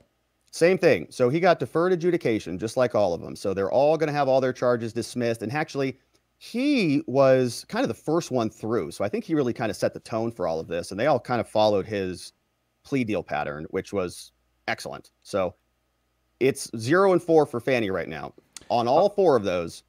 Deferred, you said deferred verdict? Deferred adjudication. Deferred adjudication. Okay. Explain what that means. So it's a technical thing in the law that is extremely common, but it's known as a number of different things. It's also called diversion, meaning you actually don't get convicted of any crime. So probably the easiest way that I can explain this is just by relating this to traffic school or driving school. And I don't know if you've ever gotten a speeding ticket, Viva. I know I have. But when I got a speeding ticket a long time ago, I had to take what's called defensive driving school, right? I actually elected to do this. So I got a ticket. It was something I disagreed with, but I reviewed the ticket, reviewed the charges, and I decided, you know what I'm going to do? I don't want the points on this license. I don't want this to go on my insurance, driving record. I want the whole thing to go away, right? So what I did is I went online, and there's a defensive driving school option there. And what you do is you say, I elect to take defensive driving school for this ticket. Mm-hmm. And when you fill out the form, generally what you're doing is admitting that you did it. Okay, you're sort of admitting to some fault to it. But what they do is they don't actually enter that admission. Okay, so think of that as almost like a plea of guilt. You're saying, yeah, I did it, but they're going to say, we're going to give you 60 days or 90 days or whatever, and you can go and complete this class online or go take this school, right? And you follow me thus far? Yeah. Okay? Well, all of this is pretty simple, right? And so once you complete that, then the court takes your admission and they just delete it. The whole case gets dismissed. Nothing goes on your record. It's like it never happened. Now, what's happening in these Georgia cases is exactly the same thing, except just in a criminal process. Okay, so when you go through a criminal case, at the very start of a criminal case, you have to enter a plea of something, right? So we've all seen this. At the very start of criminal cases, How do you plead? Guilty or not guilty? And 99.99% of people at the very start of a case enter a plea of not guilty. Well, at some point, when the case moves forward, you're going to have pretrial conferences and settlement conferences and negotiations and motions filing. And we saw this all in Georgia. So now we're talking Georgia now. We saw Jenna Ellis and Sidney Powell. We saw tons of litigation about discovery and Brady material and all sorts of stuff. Well, we're getting very close to a trial date. And so when you get close to a trial date, a decision needs to be made. What are you going to do? Are you going to keep your plea of not guilty and go to trial and then let the trier of fact, let the jury decide whether you're guilty or not? Or you can change your plea into a plea of guilt, right? Generally speaking. Now, there's also some other options. Those are the general rules. There's also some other options. The government can dismiss your case, right? They can say, hey, motion to dismiss. You could argue that your case should be dismissed. The judge could dismiss it. But generally, it's trial or a change of plea. Now, in most cases. Now, many states have created a third option, which is called deferred adjudication or called diversion or first offender programs to give people another option so that they don't have to get convicted if they are a first offender, so that they don't have to go to trial if they are a first offender. It's what we saw with Jussie Smollett. I think it was called pretrial diversion in his case. So did he get pretrial? I'm not familiar with what he got. He got pretrial diversion back in the day, which pissed everybody off because allegedly he had a DUI. He had some other run-in with the law beforehand, and people were irritated because apparently it was not intended to be offered for felonies, but only misdemeanors. That's from memory, but I remember looking into that. That was like one of the first vlog series that allowed me to delve into law, and I had to call up an American lawyer and said, yeah, it's called pretrial diversion, and they can do it if it's a first-time offense and it's a nonviolent crime and a bunch of criteria, and he basically has no criminal record afterwards.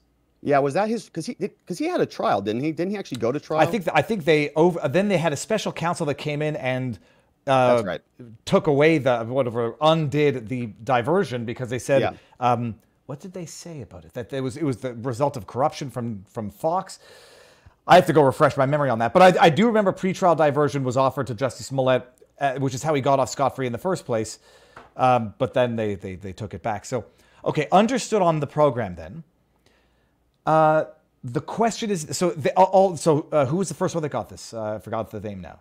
So it was Scott Hall. So what we all watched, what we saw was that third option. It was not a guilty plea proceeding and entry of judgment. Okay, so there's a difference between that. There's a difference between going through a guilty plea proceeding and having a guilty judgment. What we saw were the proceedings. Okay, we saw Sidney Powell go through. We saw her plead guilty. We saw Jenna Ellis plead guilty, Kenneth Chesebro, and Scott Hall. But that process, everything that they did and just recorded, all of that is just going to be like bundled up, packaged up, and just put on a shelf. And it's just going to be sitting there while they complete probation because they're in this deferred adjudication situation. It's basically the case is on hold. And provided that they comply with the terms, the case will ultimately be literally dismissed. And if you read the order, it will say that they are exonerated of all charges. Okay, so they will not have any criminal conviction. They will not have any criminal judgment against them. And by the way, the cases are already sealed. Okay, so you already can't go find them. If you go try to find Chesebro or Jenna Ellis, they're gone already. Like they're already sealed. The only reason I was able to get that Sidney Powell deferred adjudication order, which I shared on X, was because they entered that as part of the big RICO case and they didn't separate her cases out. And so you're not going to find those same documents for the other two cases because they've already been sealed. But if you read the order, their convictions, they don't have any judgment at this moment. People think that they've already pled guilty. The judge took it and held it in abeyance, just held it aside because and then put them in first offender status. And so their cases have all moved over to or in the process of being moved over to the dead docket. And we'll come back. And these so-called insurrectionists, okay, these people that Big Fanny held press conferences about and screamed at all of us that was going to wreck America, they're all going to have total exonerations from this, all four of them, literally. And they'll be able to say that they were exonerated because that's what the court order says. So let me ask you this, though. In the meantime, that's to say they've pleaded guilty, but it has not been registered on a docket and never will. It'll be, I don't know if expunged is the right word, but they have technically pleaded guilty. They went through a guilty plea proceeding. So they went through the motions. Okay. I know this is nuanced. Yeah. Well, I mean, so the risk is nuanced versus I won't say spin in a bad way, but the way that you want to describe it so that it doesn't feel like the L that it will be portrayed as. This is legally accurate, so I'll show you the order. I mean, if you want to pull the order up, you can read it. You'll send it to me in the. How do we do this? Yeah, I'll send it to you. I'll read you the order. This is accurate, okay? And the reason why it has to be this way is because if we did it any other way, if we said that there was a judgment of guilt against these people, they would not be in diversion status, okay? They would not be able to actually. They would be guilty, okay? They would be convicted. Like, we want to give people the benefit of not being a convicted person. So they're in this like holding pattern. They are not adjudicated guilty. They have not entered a judgment of guilt. They did go through a guilty plea proceeding, okay? And so if you scroll down on that document, so first of all, actually scroll back up. What's this? Scroll back up. Yeah, hold on a second. This commercial, I see this ad all the time. What's it for? Okay, forget it. Scroll back up. Sorry. Got distracted, okay. Rob. No, you're funny. I know, that's funny. That's funny. I was like, get what out is of here. That? What is that? It's funny. Gluten-free. Okay, out of here. So if you look at the document, okay, so see there where it says disposition in that fourth column? 1, 2, 3, yes. Disposition, right there. And it says first offender disposition, okay? It doesn't say guilty. It doesn't say acquitted. It doesn't say anything. So the disposition of this case is that they're in first offender status, right? Legally, like that's the disposition. And by the way, these cases are sealed. So like if you do a background check or anything like that, it's not going to show a conviction. I'm not even sure you're going to find it because the court has already sealed it because they give this benefit. Like, I know this sounds crazy how good this plea deal is. Because no, it doesn't. The issue is not how good the plea deal is for the defendants. The only question is how it's going to play against the remaining one, and Trump in particular. So you say, and I know that what you're saying is accurate. The only question is going to be, now that if and when they go to trial in Georgia, or until such time as they do, and perhaps even forever, they get to say that the 4 defendants pleaded guilty, and they can, in Jenna Ellis's case, also invoke the written statement that she read and submitted to the court. No? Yeah, so real quick on that one document, which is one more time. There's one other sentence I just wanted to show you. So if you scroll back down. Is it this? I'm going to make it a little bigger. Okay, scrolling down. If you scroll all the way down, you'll see the specific language from the judge. And right there, so he says, keep going down. And okay, so those are the terms of what they have to do. Okay, so this is Sidney Powell. She's got to pay restitution. She's got to write an apology letter. She shall testify truthfully, okay, at all hearings. But that was stupid. I mean, don't they always have to testify truthfully? Like, that's to say, not only would she be found guilty of perjury, but then her deal here would be torn up, and she would, I don't know what they would do to punish her. Yeah, she would. If she lied on the stand, that would be perjury. They'd charge her with another crime. So she doesn't have to testify against anybody. And then one more line down, if you go, so that's. I've seen a lot of people saying she has to testify against Trump. That's not true. She just has to testify truthfully. And she only has to testify truthfully about this. And if you go down to the next page, the final, okay, right there, it says, the defendant consenting hereto, it is the judgment of this court. Okay, this is where it's weird. It's the judgment of this court that no judgment of guilt will be imposed at this time.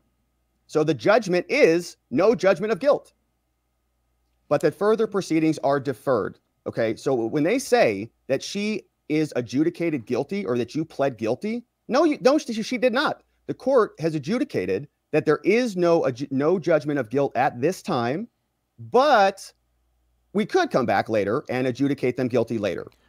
Let me go back to the testifying. Defendant shall testify truthfully at all hearing or trials involving the co-defendants in this matter. Some people, Robert, you'll say like, okay, everyone has the obligation to testify truthfully anyhow. Some people are going to say that is wink, wink, nudge, nudge code for you damn well better tell us what we want, or we're going to try to find a way to say that your truthful testimony that did not give us what we want was somehow untruthful, the way they, did with Michael Flynn type thing. And so that's why people think if it goes without saying, because perjury is already a crime, the fact that they asked that to be inserted is itself, the strong indication of what they expect from her to play ball. look, I don't know how these people are going to testify. They could go one way or the other. It's anybody's guess. I doubt that they're as open as maybe some people are implying. What I think is more likely the case is these people got smoking deals. Their testimony will be about those charges, okay? And each one of those charges are very kind of small. So, for example, Jenna Ellis was aiding and abetting Giuliani. So what are they going to ask her? Or Sidney Powell, right, if we want to stay on her. Sidney Powell was convicted of 6 misdemeanors for hiring the actual crime, okay, that she pled guilty to, which they can ask her about, was hiring external third-party experts to go in and do some investigation. Like literally, those are the 6 charges. It was solicitation to go find somebody, execute the contract, have them do the work, and pay them, right? And that whole process. So she'll say, Sidney Powell, isn't it true that you hired a third party to go investigate an election? She'll say, yeah, I did. Why? Because I thought the election was stolen. Okay. Did Trump tell you to do that? Maybe he did. Maybe he did tell us to go investigate something. He's allowed to do all of that, right? That is not in and of itself criminal. Now, is Sidney Powell going to come out and say, Trump told me to hire this company, even though he knew that we lost the election and he was this orchestrator mastermind, right? In other words, all of this conduct that these people pled guilty to is mostly legal conduct, right? They're just taking plea deals to stuff that is a slap on the wrist and is really, really not that consequential to Fannie's case, which is my point. If she had a strong case, she would have gotten convictions on these or would have gotten more out of them than what we see here, because these are all going to go away. There's no jail time. It's like a slap on the wrist. It's like traffic school. That's how minimal it is. I'll tell you. Okay, so here's where I disagree, I guess, to some extent. They're going to take Sidney Powell's apology letter. Like, what will be the rules of admissibility on her apology letter, which we haven't seen yet? Well, we haven't seen it, but so what if it's in there? So she could say, I made a mistake of law. I made a mistake of fact. I thought what I did was totally legal. Turns out it's not. Yeah, but I don't think she's going to be allowed to draft a letter like that. I think it's going to be, I knew what I was doing was wrong. I'm so sorry for the stress I put on you and for the harassment that you got. And they're going to take that in the Trump trial. So the two opposing views are, prosecution wasn't ready to proceed to trial. They didn't want to disclose their plan of action to the bigger defendants. So cut this deal because they're not ready. They don't want to do it. And it doesn't matter if it's sweetheart for them. They get a little political goodwill out of it, or they get a little political fodder out of it. And they'll move on to the bigger fish without having showed their cards. The flip side is to that, some might say that the Georgia jury system is so corrupt in the first place, they would have guaranteed been convicted. But that would have displayed too much of their cards to the bigger fish. And so they say, look, we'll get the political fodder out of this. We've got Jenna Ellis submitting a written document saying that she was relying on the lies of people who were older than her, but they were lies nonetheless. And she was, shouldn't have done it. Sidney Powell writing an apology letter. We'll see what it says. And they don't have to disclose how weak or strong their evidence is for the bigger fish. So I know you're more on the first side of that, on the option A, if I'm reading you right. Yeah, I think that people who are celebrating Big Fanny's progress here, I think, are mistaken. I don't think that that's accurate. I think that she is not doing a good job here. And I think it's because she overcharged this case. Okay, she came out swinging. This is her case to break. Okay, nobody told her to charge Sidney Powell with 7 felonies and then whittle this thing down to 6 years of probation, which will probably be terminated in 3, which will result in no convictions. So if they really had a strong case, and this was really an insurrection that was as undermining of American democracy as they all claim, they should have convictions across the board. They should already have Sidney Powell dead to rights, and Chesebro and Jenna Ellis, who are some of the biggest people out there. And then they turn around to Trump and they say, you're done, dude, you're done. This case is dead to rights. So what they're saying now is, in my opinion, cope. And as evidence of this, there was one plea deal that we watched specifically with Kenneth Chesebro. And this is what really kind of caught my eye on this. First of all, these plea deals that the government offered, Fannie offered, were written like on scratch paper, okay, which means they just crafted this thing last minute. It was almost a joke for a case of this severity. It's like they just wrote them by hand. So they were all pressed for time. And when we went through Kenneth Chesebro, who's one of the lawyers on this case, he was a defendant who pleaded guilty in a proceeding to a deferred judgment, is how we'll say that. He, in his plea deal, his attorney, they asked this question, are you satisfied with the representation you received here? Okay, Chesebro was like, oh my gosh, yes, I'm thrilled. And later on in that plea proceeding, the judge asked Chesebro if he could stick around for a day or two to clean up some probation stuff, to like check in with some people. And his lawyer said that Chesebro had been planning to stay there for 3 to 6 months. Okay, it was a very short little snippet. He said, Mike, is your client planning to stay here for a little bit? He said, well, actually, my client was going to be here for 3 to 6 months. And what does that mean to me? Is that the original offer from Fannie's office was an open-ended plea deal for 3 to 6 months of jail, all right? And when they showed up here the day before trial, or as jury selection was going to start, Chesebro, Fannie's office flipped out. They buckled. They gave him a plea deal to a deferred adjudication, which means no jail time, no convictions. And they actually modified, I think, some of the other terms, like they modified it to 1 felony or maybe no felonies. I can't remember. There's so many of them. But a smoking deal, right? And so he went showing up thinking he's going to prison or going to jail for 3 to 6 months to getting 0 and to getting all of his charges dismissed because he was bluffing. His team was saying, we're ready. We'll go to trial. Let's go. My client's not going to jail. He didn't do anything wrong. And so then Fannie came out, gave him a deal because she folded, not the defense. All right. Very fascinating. I like this. I still think it gives them all the political fodder they need. There's some statements. That's true. Some statements in there that they never even wanted these people in the first place. I think it's not that Fannie's doing a good job. Is this one Fannie? This is Fannie Willis. It's that I think she got what she wanted from the little fish, and she never had any interest in them in the first place. And I think long term their careers are severely compromised. If I'm not being too harsh. Well, we'll see. I'm a little empathetic to these defendants. You know, I'm a former practicing criminal defense lawyer. I've helped a lot of people, you know, take deferred adjudication agreements and things like that. This is about as good of a deal as they could have ever gotten. This is about as close to a dismissal, literally. I mean, it will ultimately be dismissed and exonerated as they could possibly get. So, if they're sitting there and this deal lands on their desk, to me as a defense attorney, it signals massive weaknesses in their case. And it also, just think about this too, Viva. It also sets a pattern. Okay, they're being incongruent here. So if they're going to charge Sidney and Chesebro and all these people with monster felonies and then give all of them deferred charges, dismissal charges, how can they then turn around and then say Trump doesn't, deserves 40 years or 20 years or 10 years or whatever it is? Right. It like one of the things just doesn't belong there. And they'll say that he's the mastermind, sure. And maybe that makes him a little bit more culpable, but it's incongruent. It's inconsistent with what a prosecutor should be doing, which is applying the law equally. You're not supposed to be going and just targeting people to leverage them and use them against your political opponents. So yeah, but that's what the prosecution should be doing. What she will do is say, they admitted to partaking in this criminal scheme, and we're going after the one that really matters, and that's going to be Trump. Like they've got something of the admissions. Jenna Ellis did not have to submit that statement or make any statement. Is that correct? I don't think so. So I don't know what the agreements were behind closed doors or what her attorney said she would do to the prosecutor or whatever. But when we were listening to that, the judge was a little taken aback. He's like, I don't normally hear from people here.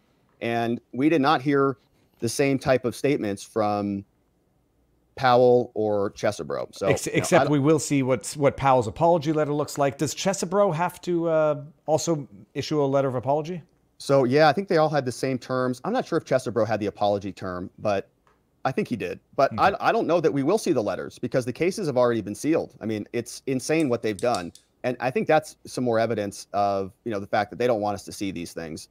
Every one of these is going to say exonerated at some point. So, well, I'll make one prediction. Even if the letter of apology is going to be sealed, it's going to be leaked, guaranteed. There is. I think you're probably right about that. Get this thing out of here. Oh God, sorry. Nothing happened. So that was just. He's all right. No, walk it off. No, that wasn't the dog. That was a tin can on the dog. Walk it off. He'll be all right. Everyone, seriously, the dog did not fall. It was something on the desk. Someone's going to clip that and say Dave drops a dog. Robert, what have you got coming up in the coming days or the coming weeks? What are you working on? So we're still covering all of the Trump stuff pretty in depth. So we've also covered the January 6th case, and the January 6th case is getting hot right now as well. So recently we covered Trump dropped, we called it the motherlode of documents. He had a series of, I think, 4 different dismissal filings, one to dismiss. This is the January 6th case for the so-called insurrection out of Washington, D.C. with Judge Chutkan. And he submitted a motion to dismiss for constitutional violations, saying that, the president is constitutionally authorized to go do all of these things. He had submitted another one for statutory violations, basically saying that the Jack Smith indictment doesn't match the U.S. code. The code says certain elements are illegal, and Trump's conduct, as alleged, does not match those elements. And so he filed a motion to dismiss on that one. We went through a deferred adjudication. I'm sorry, that was what we just talked about. We went through a selective, vindictive prosecution. That's the one that we covered, saying that Trump is being targeted by Jack Smith and the Biden administration, and we've never seen anything like this historically before. And then today, I think what we're going to see is that Trump submitted a very short motion, and this is going to be a lot of fun. But he said that he intends to submit and to use classified material at his trial on the January 6th trial, meaning he has evidence, is what this motion is alleging, that shows that there was foreign interference and other intelligence failures that made him think the way that he thought. Okay, so the crime is that Trump allegedly said that the election was rigged when he knew that it was not. And so Trump says, I'm going to introduce classified documents to show you why I did think that it was in fact rigged, because this is what I saw. And now that the idea that offering that classified material into the court for all of us to see, it's going to blow up the intelligence community, right? They're going to be very unhappy about that. And the court's going to be very unhappy about that. And so Trump is saying, all right, I'm going to use one of my tools, which is just the trial presentation, my right to a trial, to bring out all of this evidence for everybody to see. And we'll see what that does. I'm very excited about that. So it'll be a fun one to cover. Fantastic. And Rob, everybody knows where to find you. Your schedule is live daily. Tell us what your schedule is, because you're doing a lot. You do the locals exclusive stuff. And you got the mind maps, which are amazing. But tell everybody what your schedule is and where they can find you. Yeah, so we go live every weekday, 6 p.m. Eastern time on YouTube, Rumble, X, and Locals. And we do our live stream there. And then we also do members only stuff in the mornings at about, morning my time. So about noon Eastern time, about 9 a.m. Pacific is when we do our members only streams. We like to get our bearings straight on the day, see what the president's doing, see what the congressional committees are doing, see what the court dockets look like. And then we just kind of unpack all of the madness out there, as I know you know exists. I put the links up there, but it's watchingthewatchers.locals.com. On us. Twitter, I want to make sure I'm spelling it right. It's Rob Gouveia, Gouveia Esquire, ESQ, not the full thing. We both follow each other. Rob, I am satisfied with your explanation, but I'm still sticking to my assessment. I think they got what they need out of this. I understand the legality out of it, and these are sweetheart deals for the defendants, which they cannot be faulted on an individual basis. They'd have to be crazy not to have taken them. The only question is coming from someone who proclaimed to have the Kraken to now saying, yeah, I admit I lied. My bad. It's bad. But we'll see where it goes. We'll see. All right, Robert, so you're live tonight. Everybody, you know where to go. Rob, thank you very much, and I'll DM you afterwards. I'm going to go finish Viva, up with thank you, my friend. Thanks for having me. Bye, everybody. Have a great day. Have a good one. I like Rob and I like Michael. In fact, I like everyone in our circle of intellectuals, business people, social media platforms. Now, I realized I said I was going to go live with Hunley, who is currently live. Let me see where Hunley is. I'm going to give everybody that link, but what I'm going to do before I do that, I'm going to give everybody the link there, close that down, come back here, give this out here, boom shakalaka. I don't know why I'm sharing the Rumble link. I'm sure that I did not share the Rumble link. I don't know. I'm going to be with Hunley in a few minutes. And gang, what I'm going to do before then is, first of all, thank all of you for being here. Second of all, there are Rumble rants that I did not get yet, which I will get before we go to the locals only portion of this. And I'll read this. This is Andrich Berchens says, this pair is better news than CNN, Fox News, and MSNBC combined. Abso-frickin-lutely. In fact, I was trying to think of a funny way. I can't think of a joke funny enough right now, but thank you very much. Finboy Slick says, you didn't think I'd let you get away with complimenting a man's skin fade without mentioning your secret desire for a mullet, did you? Finboy, I might do it one day. We'll see what happens. Then we got Vienticus Prime says, vote for me. Andres Bertrand says, hello, my friends. And I think I got this one. I didn't get this. K Campbell 48 says, Viva, when will Rumble incentivize content creators to come to Rumble? I've seen so many content creators lose thousands of dollars from YouTube just from being demonetized. I don't know what you mean by incentivize them. They're working on a number of things to make Rumble even more lucrative in terms of ad dollars or the equivalent of AdSense for creators. Their CPM is good. Obviously can be better, and they're working on things. So it's going to be getting better. The objective obviously is to use Rumble for the freedom aspect and the independence aspect while using YouTube for the still reaching the biggest playground to drive more people over to your Rumble content so you can be free and independent. It's a thin line to walk sometimes. And then I got that from Finboy Slick. So what we're doing now, I'm going to go over to locals. We're going to do the locals exclusive portion and get to some tips there. Oh, I can bring out the screen. Hold on. We're done with that. Bring that out. Bring that out, eh? Yeah. And then this is locals. So come on over to locals. Let me see what's going on in the chat here, actually. There's anything here, there, Irish. It's been a while. What's up, Viva and Viva family? Irish Marine 57. Sir, how goes the battle? Thanks, Viva. You pinpointed my advice. Bamlau. Viva needs to read the actual agreements. He doesn't even know what the charges were. That's wrong, Southie. In fact, I know what the charges were. I know what the replacement charges were. And I understand Gouveia's argument in law. It doesn't change the fact that, in fact, they're going to bring up a written statement from Jenna Ellis talking about how she relied on misinformation from older lawyers who ought to have known better, and that's going to be used against Trump, period. I think Thani had no interest in seeing Sidney Powell go to jail for this. I think they got what they needed. I understand the legalities of how, technically speaking, after they've fulfilled all of their conditions, they will have no criminal record whatsoever. It's gone and clean and done and done. I read everything. I know what they pleaded to. And although their guilty plea has not been registered, I understand everything Robert Gouveia just said. You're going to have an apology letter from Sidney Powell. It will either be known, disclosed, leaked, or not. And either way, you've got her acknowledging certain things as matters of fact, which is to be distinguished from matters of law. So that's my long-winded answer of explaining my position, but it's not for lack of reading. Trust me on that. The gag order is to prevent the citizens from knowing what is going on in the trial, says Marley 33. Absolutely no question about that. And let's go back to the bottom here. Andres Bertrand says, I see Salty is about to be on the quartering. Viva knows his stuff, says raised by wolves. I know my stuff, but I also know when I don't know my stuff. Robert's explanation, I understand it. But he's right. He's not wrong. Only question is, practically speaking, how does this play out? And that written statement, oh boy. And then also, Viva, you wouldn't look so good with a mullet, says Bamlau. Okay, good. So now what we're going to do, come on over to vivabarneslaw.locals.com. You don't even have to be a supporter. You can just be a member. We're running our 6th or 7th locals supporter conversation, where I'm going to select somebody who wants to do an interview from the community of supporters, and we're going to do that.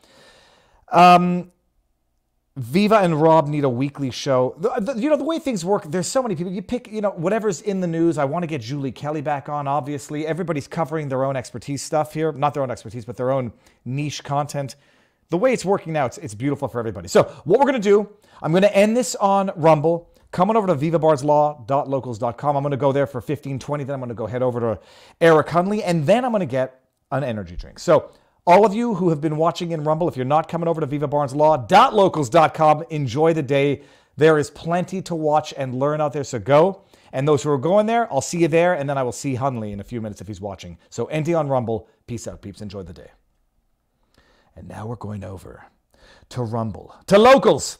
Sorry, I didn't mean to scream. There was a comment in the tips that's talking about the mic. I'll get there in a second. Okay. Bill Brown, $1 tip, says, sign says long-haired freaky people need not apply. Do I look tired today? I'm getting concerned. Let me see my face. Do I look tired, haggard, angry, black-pilled?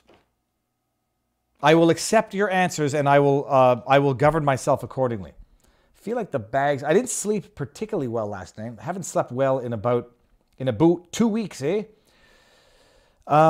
Let me know if I look tired. I'll get to the answers to that question in a second. Ryan PD911, $5 tip says, do you ever plan on creating a shopping platform to replace Etsy? Oh, sorry, I got that one.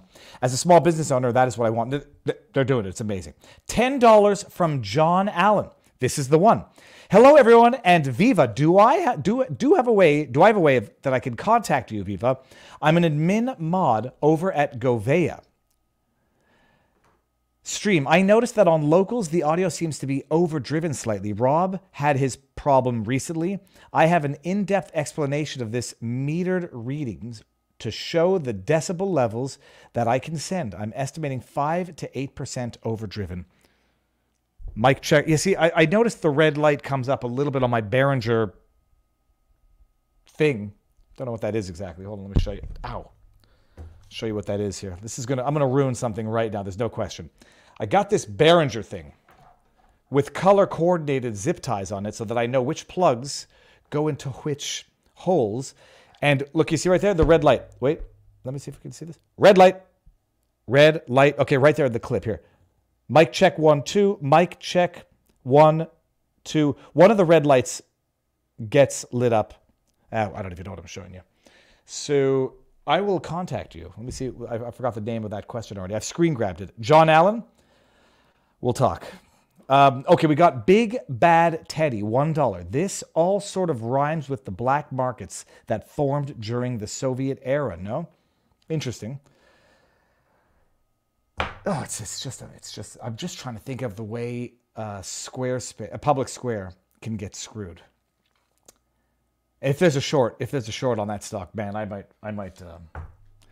I own no shares in any of that, but I believe I like both. It doesn't matter. No financial advice, no legal advice, no medical advice, yada yada advice. John Allen, $1. Oh, and hello from everyone over on @Robert Gouveia stream. It's fantastic.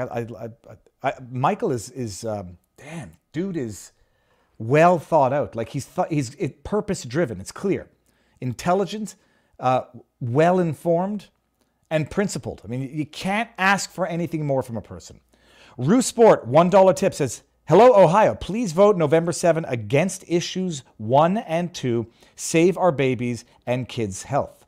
Ryan PD 911, $10 tip says, is he looking for prototypes businesses for his next step in creating a new Etsy? Because I would like to volunteer as tribute.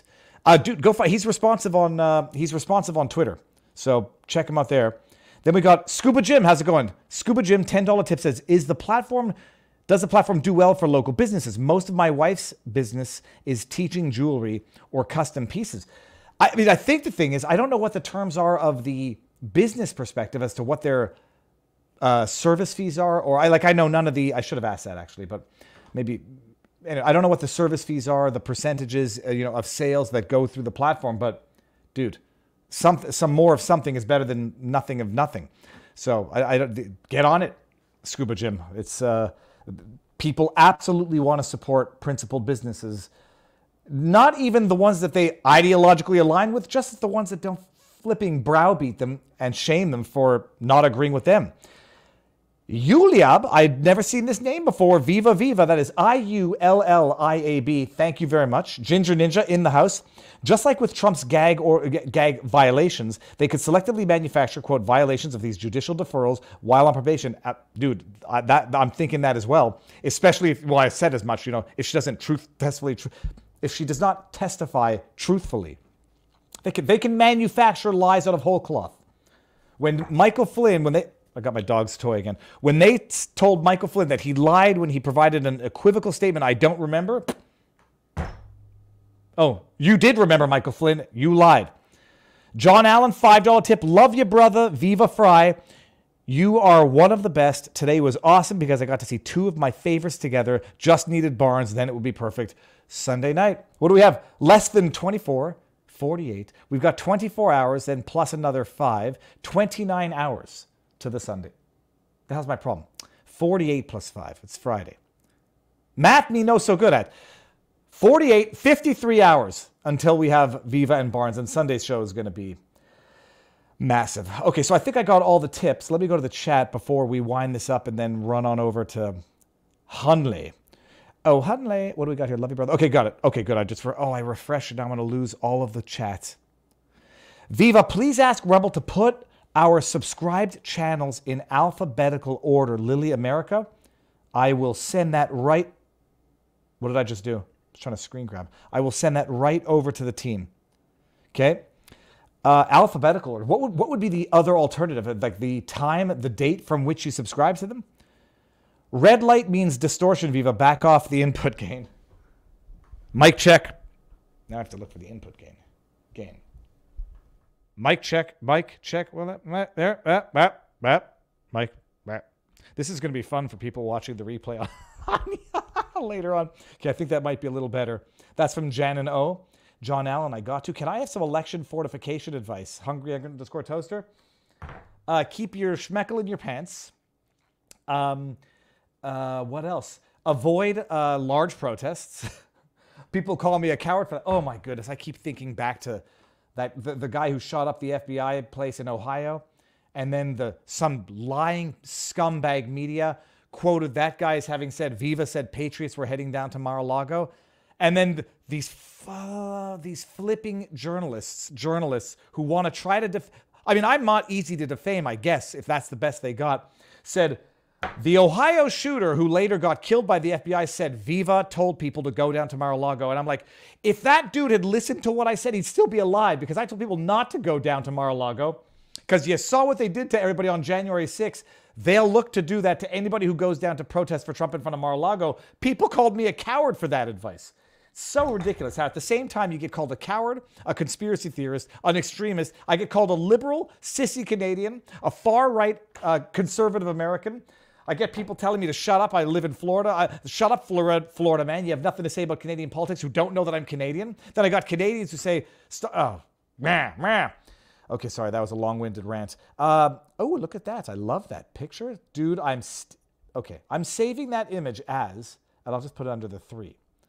And that goes into my save folder. That came from Ginger Ninja, and it was originally from Geegum Geegum. Viva, you're a strapping, good-looking young lad. Boomerang says Furby Slayer. No, Furby Slayer. Okay, now I'm going to go back to the bottom here. I see the smoke coming out of Gouveia's ears. And I just saw someone that said, calm down, Viva. Hungry Toaster. Lose on this side. Yep, says Mel VS. Sunday's show is going to be smoking. And we've got a gif and smoke coming out of Robert's ears. What is this? Preparing golden balls of disappointment for Okay, for those who can't see this, that's a Brussels sprout being wrapped up in a Ferrero Rocher. What are those things called? Ferrero Rocher?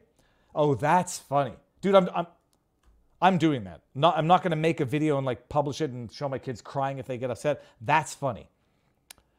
Done. Okay, what I should do, I'm going to cut the local side a little short here. I should go over to can I possibly, hold on. Is there a way? No, I don't know how I can do this. I'm going to get over to Eric Hunley before I feel bad that I did not respect my promise to him. Okay, I got to send this to myself. Everybody, I will see you all on Sunday for sure. Tomorrow's Saturday, so I'm going to try to do something that's not political law related, because it's all very depressing and very upsetting and annoying and this and all that. You know, try to get a good night's sleep. I watched Interstellar with the kid last night, the young one. He loved it. A little heavy, but loved it. Good lessons of life from that movie. My God, that movie's fantastic. Make the video. Kind of failed at it, unfortunately. Viva, that was from Hungry Toaster and Mel VS. Viva, you need to get Dr. David Martin on. He can explain why RICO prosecutions need to happen with the jab. He doesn't need to explain that to me. I can explain that, but we're getting there. It's just like, you know, they can't control the truth. They can, that is to say, the information will come out. I think it was whoever from intelligence said it's not a question of controlling what people know, because you can't control when they know it. And let enough time go by that people are too fatigued. But if all the information had already come out, there's no question you got governments signing contracts that absolve from liability companies that are admitting they can't have any manufacturing processes guaranteed for a product that they can't guarantee safety and efficiency. It's nuts. Okay, I've got to go over to WTW. Have an awesome weekend, Viva and chat. John Allen, go enjoy it. Astral Doge Play says, great show. Thank you very much. Okay, so we're going to do it. Let's go. I'm going to end it, and I'm going to go over to Hunley. So Hunley's live now, and I'll see you there if anybody's interested. Otherwise, everybody, thank you all for being here. I can't express how much I appreciate all of you, so I'm not even going to try above and beyond that. Enjoy the day. Sunlight, exercise, healthy eating, friends and family. Talk to your neighbors. Talk to people in real life. And I will see you all Sunday night. Peace.